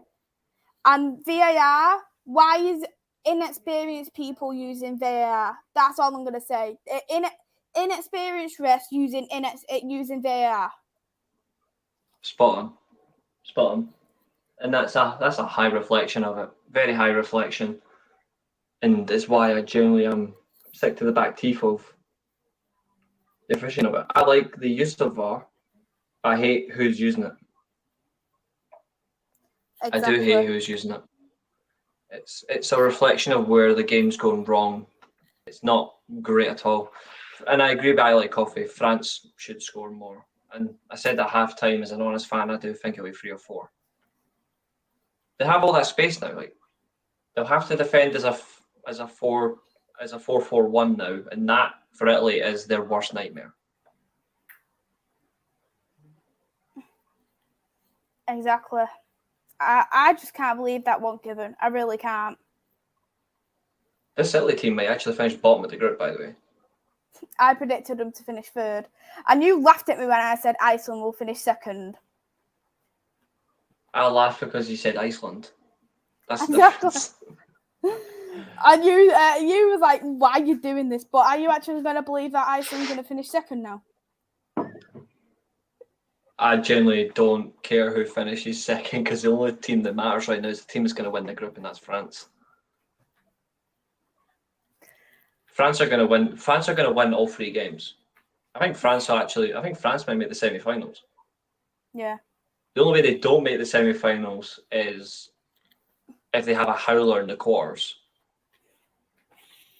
Depends. Well, if they win the group, they'll have the runners-up of Group C. So they would get Switzerland, Netherlands, Sweden, or Portugal. I think they might get Switzerland. I was very impressed by Switzerland yesterday. I predicted on that. You got Portugal through, don't Netherlands. You? I know. I actually predicted Netherlands to finish 2nd. I predicted Portugal 3rd. You had Switzerland last. Yeah. Sweden to win the group. Yeah.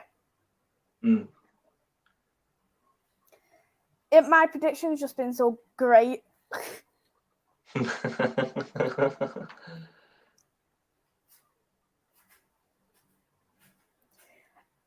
I hope Iceland beat Italy next week because I'm there.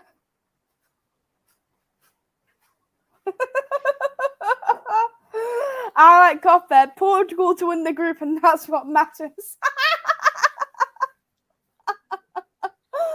I like coffee. I like coffee into a big Portugal fan.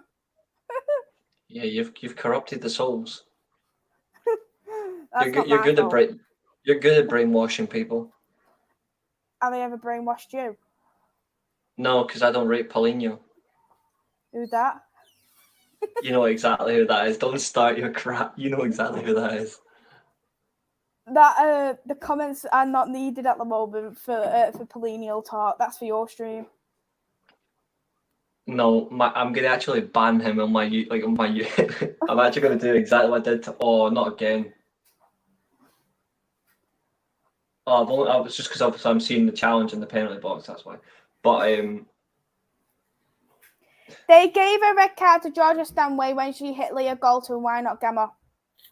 And do you know what though? That's a good question. That Gamma one was worse than the Georgia Stanway one.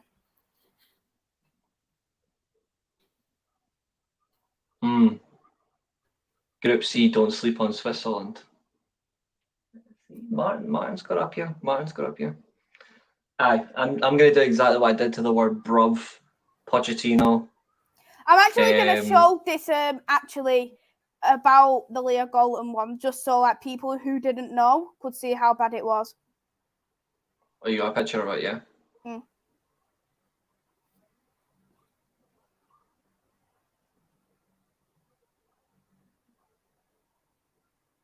What do you think of that one? The Gamma one is definitely worse, purely because it's a knee to the breast Well, area, but also it's foot above the groin.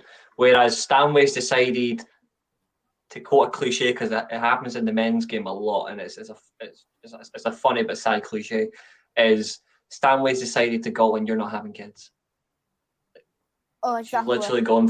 She's going for the ruling out process, but yeah, Gamma's worse because it's just underneath the breast area with the high knee, and the foot is obviously above the groin area, just above it. Whereas in this perspective, Stanway's decided, stuff it, let's go. Mm-hmm. And Ravi, you're spot on. If that's not red, then what is? I agree. Yes, Martin, that was a red card. She did go full on Roy Keane. She does that a lot, Georgia Stanway. She does. She doesn't care. Good luck I don't think to she her cares. good luck to her in Germany. That's all I'm going to say. What team did she join? Wolfsburg? No, she joined Bayern Munich. What a shame. I hope she doesn't get picked.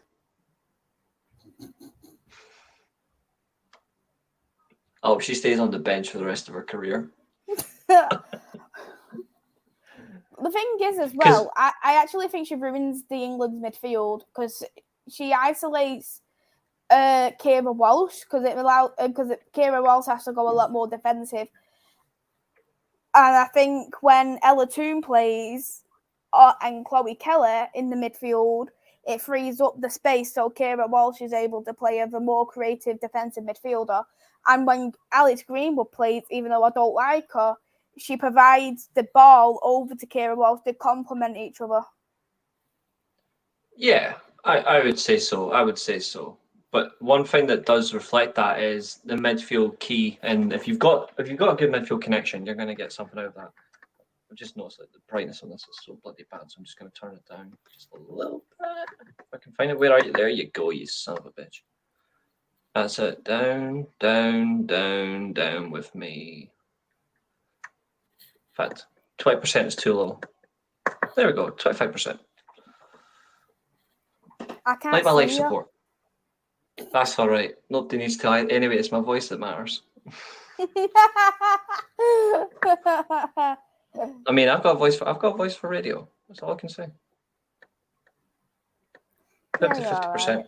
Raz Malai says England are overrated. I'm just going to sit back on this one. I'm going to cause some controversy. I'm going to put some controversy. I'm going to put this can of Red Bull in my Corona. Italy scored. See, I told you we'd get one back. Well done. I did say we got a goal back, but we are shit. You are shit, yeah. I agree. You are shit. Corona with Red Bull. This is not going to taste nice.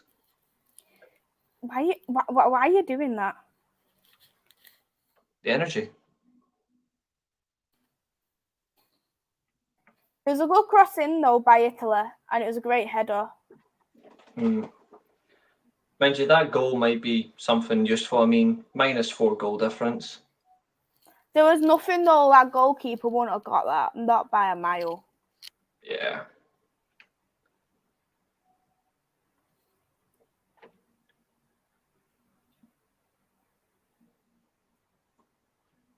I think the way Italy are playing, they're playing the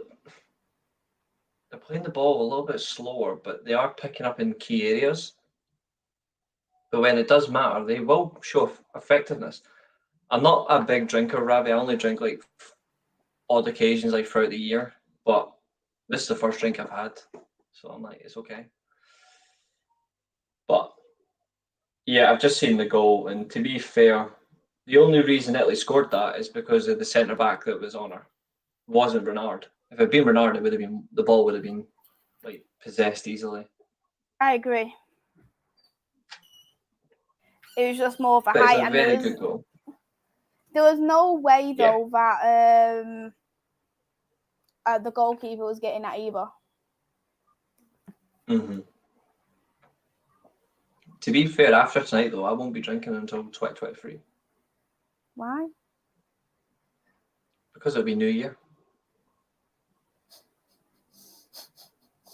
I'm not going to make that promise for myself. You won't last. You wouldn't manage that if you even tried. If I could try, I would.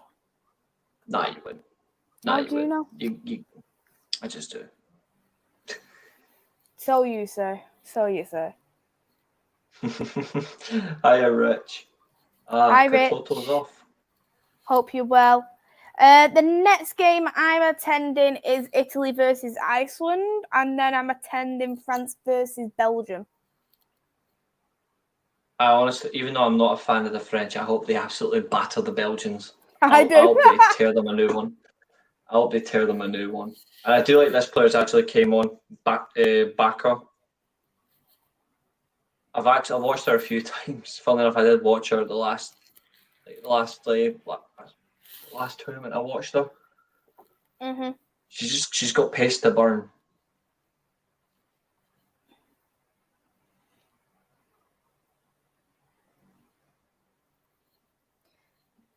But the good thing is, though, at least Juventus scored. If you think about it, Juventus the name of the goal scorers. The name of the goal scorers called Piemonte. Yeah. Piemonte Calcio on FIFA. You nugget. So at least Juventus are off the mark. Yeah, I'm gutted that there's no more England games, but so far, one in Brighton and one in Southampton. I just couldn't travel that far. That's a trek. It is a trek for me, that's for sure. It's like, what, 5-6 hours for me? Yeah, stuff that. Plus, you've got a lot on yourself. It's just not, you couldn't. Especially traveling all that, like working and stuff. No way. Exactly, because they're on early night. They're in weekdays as well. Mhm. Hell's gone wheels. I couldn't make that promise I wanted. Love my craft beer and whiskey too much. I respect that. Bonacy's come off, and I actually wanted to see more of it. Hopefully, I might see something better out of it from Iceland and Belgium, because I've heard a lot of good things about her. I didn't realise they were in the safest places possible. Yes, they are. It's just wow. I obviously booked Old Trafford because even the thing is, when the tickets came out, they didn't say like who was playing where. So because I got it in the pre-season sale, so no one knew what grounds they played at. So I knew like Old Trafford was the opening game, and knowing that it was in England, I presumed England was obviously kicking it off. So then that's why I booked it. Yeah, I obviously didn't know who against. It would have been good if it was Northern Ireland, because there was actually some Northern Ireland fans there wearing Northern Ireland shirts at the England game, which is funny enough to see. But I booked the other game because it was at the Manchester City Academy, or as some people like to call it, Baby Etihad. Or as I call it, Baby No Fans Ground.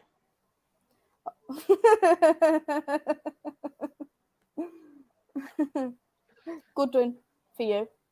The players came on for Italy. Di Giuliano. You actually like her as a forward option. She's actually really impressive to watch. But the problem is there's 10 minutes to go and they're 5-1 behind. It's actually a pointless decision. They're just thinking it doesn't matter, I'll put whatever on.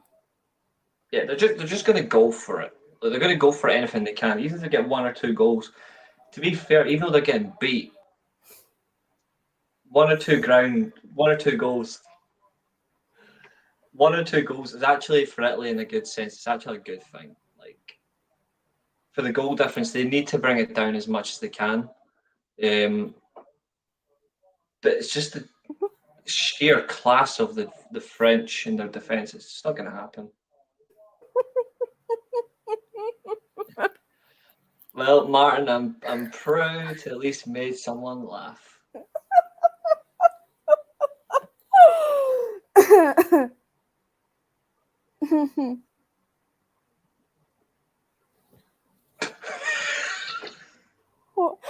once went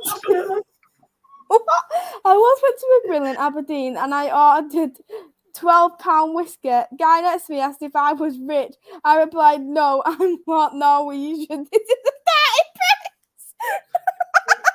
Oh, that is genius. I love that. That is quality. I love it. That is absolutely brilliant. There's one thing about the Italy manager that really does concern me. Is she basing her whole look on Joachim Low? Because the only difference is she has the bob, she's got the mullet. It's just a little bit longer than him before he quit the Germany job. Like, is she basing her look on the ex-German manager? Because that's what she's done. Looks like it. Hell's gone wheels. It's 25 degrees in Scotland, right? My shirt is stuck to me. I'm sweating like fuck, and you've just made me laugh my ass off. How do you think I felt once I got off the stream earlier on? I was sweating. I always knew you liked a bit of exercise. You what? You heard me. I don't hear you. That's disgusting. Dart said, "Haaland looking forward to playing us. I hope we beat them baskets." Exactly.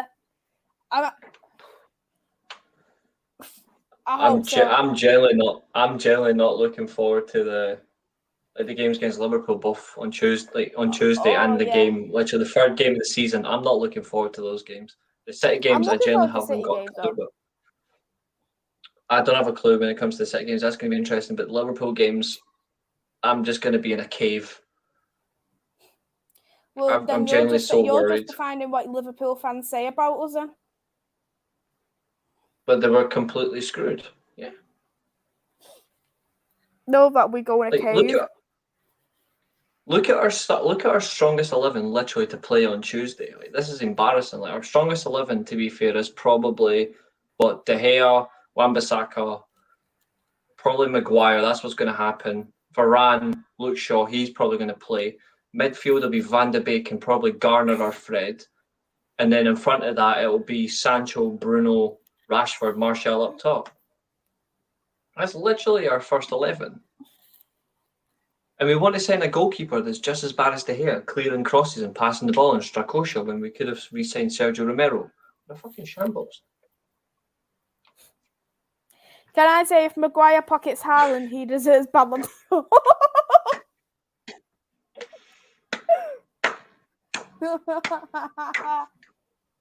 If Maguire pockets Haaland, he deserves more than a Ballon d'Or. He deserves a fucking knighthood.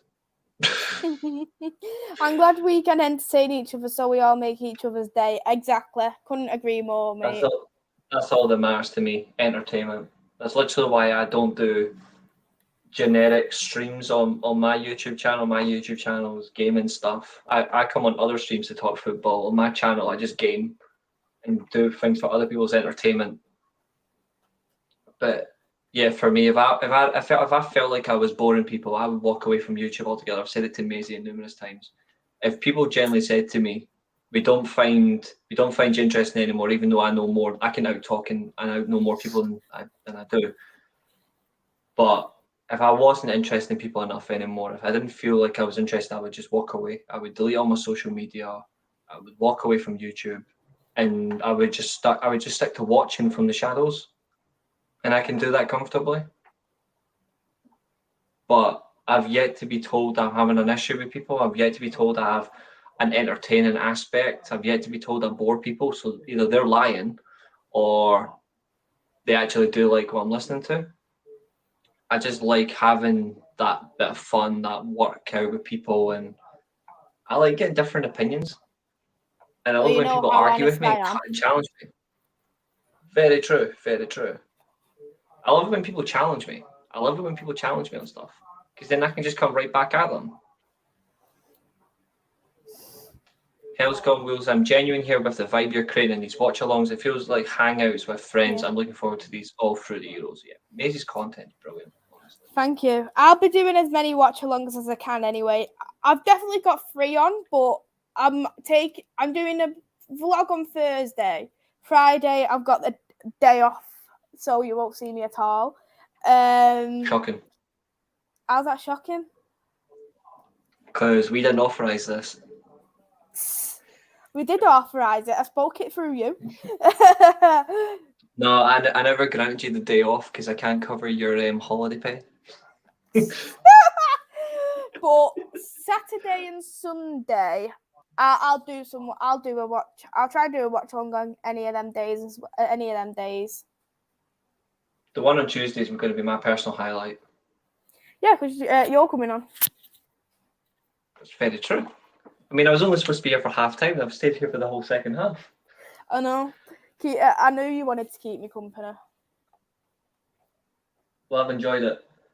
Yeah, me too. Is it just mental that I'm not saying this in a harsh way, but see when you look at the French female coach, she looks like Simon Stone from Talksport. She's got the specs, she's got the fancy suit, she's got the haircut. She's generally the female Simon Stone. Martin's right. Italy is going through some dirty tackles in this second half. That's typical Italy anyway. Yeah, that's what I said earlier on. The Italian mentality. They're losing in this game, but whether it's a win, lose, or draw, it's at all costs. They will do everything, but it's not just Italy that are dirty. Though. Italy will put a tackle in. We know this, but there's some occasions where they put a tackle in, and it's so elegant that even if it was like a proper sending off challenge, right? You just cannot accept but enjoy the fact is, oh, look at that, Italy have put in a 2-footed tackle, but it looks like a Brazilian with football skills. Like, it just looks brilliant to watch. But in this case, the challenges have been very, very suspect. And that one from Gamma was 100% red card. Exactly. And this game has identified why I really hate officiating in the women's game. I would love to see you as a referee. I honestly think you would be like the equivalent of catch up with anyone on the page. I'd be like, bloody hell, I'm knackered me. Do you know them little We'll get you like we'll get you like a little car and stuff. No, that's too easy. We'll get you like a wee electric scooter. You can just No, run I around don't the like pitch them on electric scooters. Them electric scooters, what are about, they scare me. I hate them. I really hate them. What's the ones you can get on exercise ones? It's like ones you 2 feet you can stand on. You can roll back and forth on them, but they are electric. I can't remember their name. Like somebody in the chat will know what I'm talking about. Like there's people in the chat will understand them. Aye, but you can actually hold on to them. They're electric powered. That'd be for you. Perfect. You'd be up and doing 30 mile an hour referee decisions. Imagine doing them with like heels on. You break your legs. Aye, that's all right. Thank you so much, Ellen Wheels, and thank you as well, Martin. Both the messages mean so much. Segways, that is it. Yes. Segways. Yes, I will pour you a cup of good coffee for that. Thank you. I love making coffee. It depends what I like coffee likes. If he likes dark coffee or light coffee. Oh, if he likes it strong, then I've got a signature touch. 6 minutes added on. You should have been 2 minutes. Get it over with. Talker said, should we continue with the Young or walk away? And personally, I'd walk away and look at other options. What do you think? This deal's been... Oh, look, Simon Stone's on telly. If it was me personally, I would have walked away a week ago. There's so many complications. There's the unpaid bonuses and wages, which is about 17 million. Barcelona have offered 3 million to get it over with. He doesn't want to leave. They don't want to sell. It's ridiculous for me. I think we should walk away. I would go and get Ismail Benacer from AC Milan as a defensive midfield option that can be used as a box to box if we need it. But it's somebody who is a pure DM, and also it'll be a snip at Arsenal because he used to play for them and they chose not to back him because they're clowns. And I would also, and I agree with Martin's mention of Neves. I would look at Neves, but Too expensive. There's a few options. Yeah, exactly. There's a few options. Benacer would be one of them for me. I wouldn't mind Florian Neuhaus from Mönchengladbach as a box-to-box player. But I would look at some Portuguese talents. I like Braganca from Sporting Lisbon. I really do. Wait a minute. Wait a minute. Did you just rate a Sporting player just before we continue? I rate some of them, and you know that. I do rate some Sporting players. Like, he is one of them. Barella's would cost you at least 70 million. Like, no joke, he would cost you at least 70. I would take a look at Brozovic as a defensive midfielder option as well. But I put Brozovic and Van de Beek as a midfield. I think that works. But it really is a reflection. And in terms of what the touches to the coffee, I add a little bit of herb to it. So I put in like the coffee and the milk and all that, but I actually add a little bit of herb, gives it a little bit of spice. But I like coffee, you're spot on. It's players who want to play for the badge. Mm-hmm. And there isn't many. Yeah, apparently that were jinxed after Fergie left. Apparently. Our biggest problem is we don't actually... Our pool for players has fallen right now. It's massive. Like Braganca and Julian Weigl, both from Sporting and Lisbon, would be a perfect midfield. From Benfica and Sporting Lisbon is a perfect midfield combination. But when you look at overall, United are trying to bring in a different look, a different platform, a different player profile. But the problem is you want a player profile, you want all this, but you're not actually investing the money to do it. If you really want to do it, you'd have it done by now. I mean, we brought in Malacia. We want Eriksen, who looks like he's going to be announced on Monday or Tuesday. I think if United have actually got a bit of sense to them, they'll actually announce him on Monday because it'll soften the blow of us getting battered on Tuesday. Like, we really should be smart. We need to get these deals over the line. Ten Hag needs at least 6 or 7 just to get to the top 4. And that is my biggest fear, is he's not going to get what he's backed and we'll end up walking away. I'm excited for him as a manager, but I'm genuinely worried that he will walk after a year and a half if he doesn't get what he wants. It wouldn't surprise me if he would. It really wouldn't. And then we bring in someone who used to play for the club, or we bring in Pochettino and them. That we'll see how that kicks off. Don't say that, please. Please don't say that. Yeah. I know we've spoken about it before, but I would bring back Memphis Depay as an attacking option. Serge Gnabry's available for 35 I would actually take Memphis back. I really would. He was young when he came, but he had the aspects to be a Manchester United player. But the only problem is that it was a very tough team to go into. It was hard to adapt to the league for him. Plus, the Louis van Gaal's play, you didn't see that much attacking play. Yeah, massively. I would bring back Memphis Depay as an attacking midfield option, as a left winger, centre forward. I know you guys don't like it, but I'm going to bring it up. I would still do it. I'd bring in Paulo Dybala as a free agent. I know some people wouldn't want it, but I would. I would bring Serge Gnabry for 35 million, but the problem is, Barcelona want to get rid of him? Question is, does he want to go to a club that's in the Champions League? But he's a versatile attacking option. United need to look at the system. What do they want? We need system players, not just players. We need system players, and we don't have any except Jadon Sancho, Van de Beek. They're the only system players we've got. Mm-hmm. The game's finished now, Reese, and it's ended 5-1.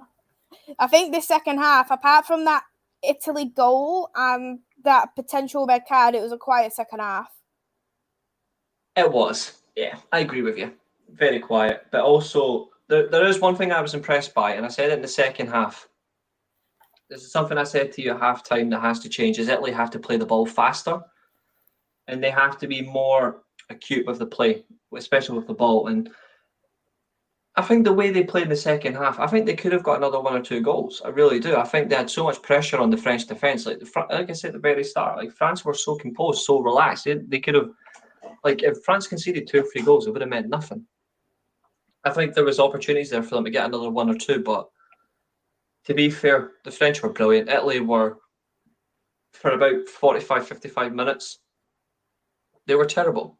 But for the last 35 minutes, they were by far the better team. That's just my opinion. I think they were the better team the last 35 minutes of the game, but by far, like the game was already done after 35 minutes when France had already been like 3 or 4-0 up. It was already done by then, so I can't. Really it was definitely already done, but I think that Italy they could have done a lot better. The goalkeeper, the defence. I don't know. I think in a kind of way you had that little bit more high expectations from them, knowing that a couple of them have actually won the league. A couple of them are quite competitive in the Italian league, so you expect that a little bit more better off them. Hands down. And just reply to Martin. The last time Barcelona were Champions League winners, it was under Luis Enrique when they won the sextuple for the second time. He won the treble in his first year. They were Champions League winners. They won 3-1 against Juventus. And Martinez, Van de Beek, and Bruno Fernandes midfield, I'd actually be okay with that. I'd be happy with that. But I think he's coming for centre back though. But I do love Martinez. That's a player we really need. We need somebody who generally not give a damn. He'll want to break here, but he'll play good football. Yeah, definitely, I agree. I'd really like for it, and Martinez is so versatile. He can play in the midfield, or he can play as a left centre back. And to be honest, we need a left centre back because we don't have one. Yeah, all due respect, I'm sick of playing two right footers in the defensive area. I want us to have the two rights, the two lefts. Exactly. And I know, obviously, De Jong said, I don't want to come because I don't want to play in Europa League football. That's exactly where Barcelona was last season, and he played in it. They're going to be in the Europa League next season. I generally think that their Champions League group, I think they'll finish third again, unless they have a very good start or they get a Man City type group, which is really easy. Yeah, but although they probably bottle that as well because Xavi's not to speak. Xavi's not to scratch for me. Yeah, I think he took the job far too soon. Can't wait for tomorrow. I would love to be on, but Norwegian TV is 30 seconds behind. Oh, that's crap. Oh. Honestly, Helga, honestly, you should totally do it. Maisy would not say no. I would actually love to see the contrast between an English fan versus a Norwegian fan over the football, because at least it wouldn't just be one-sided conversation. You'd actually get to hear both. I would honestly love to hear Helga speak. I think you should. I honestly think you should do it, even if it's 30 seconds behind. I'm about a minute and a half behind. I was still enjoying the conversation. Go for it. Good night, Helen. I hope you sleep well as well. I would not rule Martinez playing the 6 if De Jong falls through. He was the number 6 before Alvarez signed. They pushed him back into defence once they brought in Alvarez. So yeah, I would. So you guys giving? Well, I will give John a chance. I think he's failing at the minute. I know United have had a lot of summer changes, but his prerogative, he should have kept players understand football. Like, I would have brought in. I know some people didn't want it, but obviously he's away to Austria. I still would have kept Rangnick's opinion, even if it's like back and forth. I would have brought in some proper scouting, like Mitchell, but instead we decided to put all the sporting decisions on him, and to a degree, he made a very smart move with Malakia. He waited for Leon to make a move first, then we went in. As good as that is, we're already getting mugged off by Ajax. We offered what they wanted. They wanted 50 million euros. That's 43 million pounds. We offered that. Exactly. So it's clear that Ajax are taking the piss. They want 106 million combined for Martinez and Antony. Both deals for me should be at least 90 and 95, because Antony is not worth 70 million. He isn't worth 70 million. He isn't worth 70 million. For me, he's like 50, 60 at best, because he's an exciting Brazilian winger, and there's always going to be a premium on Brazilians because they're a fantastic player. Yeah. And I'm looking at it and I'm thinking it's a strong reflection of the team, and that's why I would have, if we want both, then great, but the fact that you could get Martinez for 43 million, you can get Serge Gnabry for 35, that's 78 million pound out of the 120 million, plus the 15 million for Malacia, that's 93 million. You've still got 37 million pounds saved over. You could invest that in our position, plus the free agent of Christian Eriksen. You could have got Paulo Dybala as a free agent, so there's an attacking option. Dybala, Serge Gnabry, 2 attackers. Eriksen, Martinez, give or take. That's 2 midfielders or a midfielder and a centre back, and you got a left back. That's 5 signings. Yeah. But this club has no brains. we'll wrap it up here now anyway. Reese, thank you for coming on from halftime onwards. It's been great having you on again. Oh, I'm so deeply honoured. Thank you so much. I had fun, and for once, I didn't have. For once, my camera didn't flash like an epileptic episode. Actually, and that's not disrespect. My brother's got epilepsy, so at least I understand the situation. I'm at least it didn't proud of flash your like camera. that. Yeah, you know what that is though, is because I managed to get the USB to work properly on the monitor. So now every time I'm streaming, it'll be front on like this. It'll be front on like this. But the only thing is, it's just the light, and I'll have to work on the contrast with off camera. I can do that. It's no problem. It's just working the display. But thanks for having me. It's good to speak to you, and I've had a good laugh. And I already said it to you before. I'm not an expert on. I'm not an expert on women's football. I'm not an expert on this, but I do watch all the Euros. I do watch all the World Cups. I've watched the Olympics now and then. I love football, so it's proud to have a talk. And it was the last time. The flashing is so bad, but at least I didn't have that problem this time. But all in all, thank you. And the live chat been great. I'm surprised no one's mugged me. I mean, I'm quarter Italian, quarter German. I've not been mugged yet for the Italy performance, but you know what? I'm not bothered. We're It's a all good nice laugh. here. So We're cheers all for having me. nice. That's what matters. Absolutely. Would you like to shout And out I've got your great channel? Yes, I would. Also, I just want to say I really want to take on your quiz, because obviously people have been calling me out and they need to know. And obviously people that are calling me out need to know their role and shut their mouths. Like there's a little hint. But for my channel, it's the same as my Twitter. It's Devil's Rising. I am not a football content creator. I am a gaming content creator. I do appear on other channels where I will make content, whether it be like wrestling stuff or it talks about football. I come on here to do that as well, like Doug's channel. I do on Rich's channel where I talk about football. But on my channel, I will not make it a football created content unless I decided to change things up. I'm purely a gaming content. I'm purely a gamer. So Devil's Rising on Twitter and on YouTube. And that is Rising with a 1, but I might change it to a 7 because 1, 7, 10, I'm the GOAT. Just kidding. Thanks for having me. It's okay. What I've done for you, I have put, just because obviously I set up the stream beforehand, so I put your link actually in the live chat, so people who was currently on the stream right now can actually subscribe to your channel if they haven't already. I love that. Thank you. You're 230 subscribers now. I didn't stream on my YouTube for a long time. I was on Twitch most of the time. I need to get back on Twitch. But I didn't stream for about a year on my YouTube. So I picked up in January. I was on 20 subscribers at the time, and now I'm on 238. So in the past 6 months, I've gained 218 subscribers. So, and I've done 100 videos now, actually. So I appreciate that. I do short clips and I do short clips. I do streams. It's all fun and games. I do have recommendations. I want people to get involved. Reach out to me on Twitter, or even drop comments on my previous videos, like stuff you want to see, like games you want me to do. I don't want to just do FIFA. I want to do other stuff. Like I would like to have like more interaction with that. I don't care about the numbers. I just care if I'm entertaining people, and if I'm not, then I'll do what I said I was going to do. I'll walk away. Well, I'll put your link in the live chat anyway. So if you haven't already, go and give Reese a subscribe. I'll be live tomorrow for the England Watchalong, and then I'll be live on Tuesday for the Spain Watchalong. I've got this one back with me on Tuesday, which I'm sure he's thrilled about. You get to choose what shirt I wear on Tuesday. Do I wear my 2012 Green Germany shirt? Do I wear my World Cup shirt that I wore beside Brazil fans when we beat them 7-1? Do I wear the white shirt from the Euros last year? Do I wear the black one? Or do I wear my other white shirt from the World Cup? It's up to you. And Hell's Gone Wheels, I've just seen that you subscribed. It's actually shown on my screen right now as a notification. So thank you so much. I appreciate that. Martin's also subbed to your channel as well. You beautiful man. Thank you. Thank you so much. So you've got a few more subscribers anyway, which is great.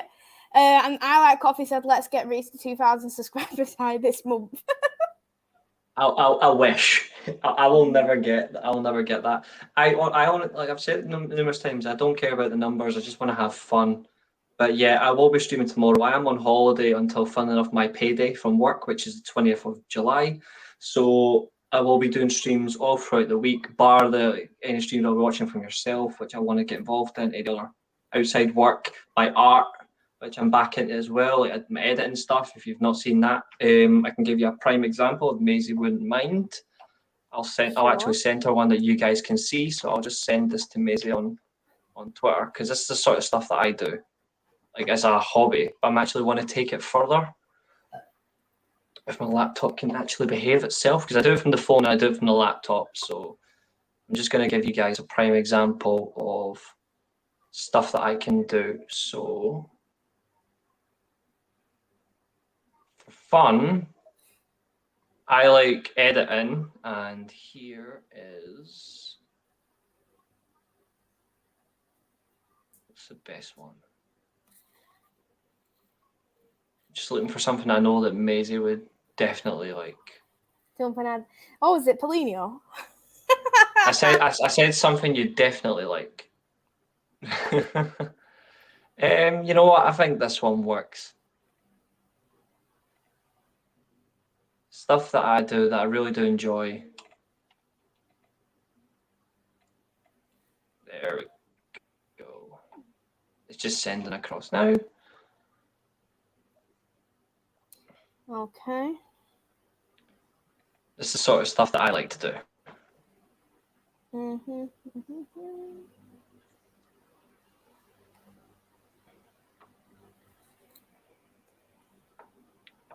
Golden light effect from Romero, like just as he was leaving United, and I've actually darkened out. So that actual original image, the goalposts are whiter and there's actually a clear blue sky.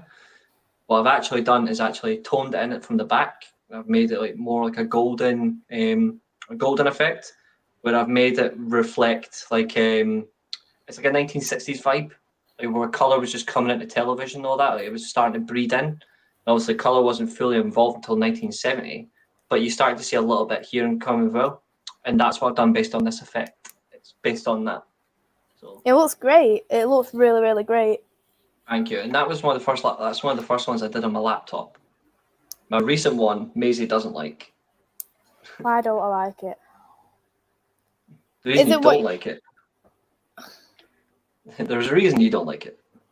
Why wouldn't I like it? I've always been nice about your artwork. Fact, I won't show you that one. I'll show you this one for fellow Man United fans. I think this is one of the best ones I've done. I think you'll prefer this one.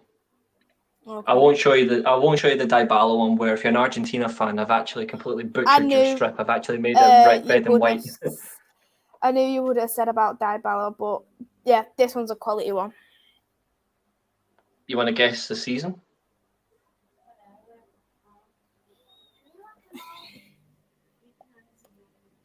$1994.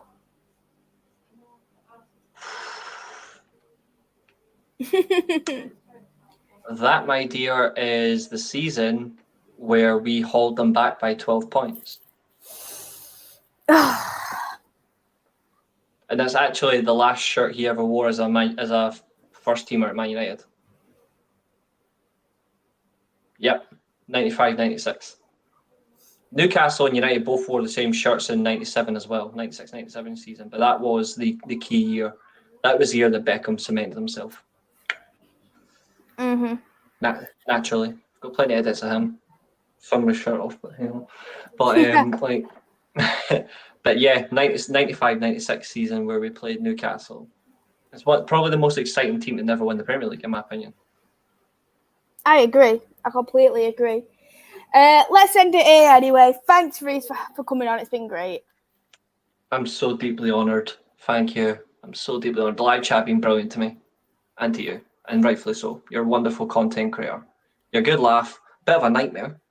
You laugh like a headless chicken, but in the nicest and respectful way possible. You're sound, you're funny, you're cool, and you're a good laugh, and you know what you're talking about. Unlike some channels who think they do, but they don't, and at least your content is genuine. You're not jumping on a bandwagon. It's legit. It's ahead of the curve, and you already know what you're doing. So, yeah. Thank you. Thank you so much.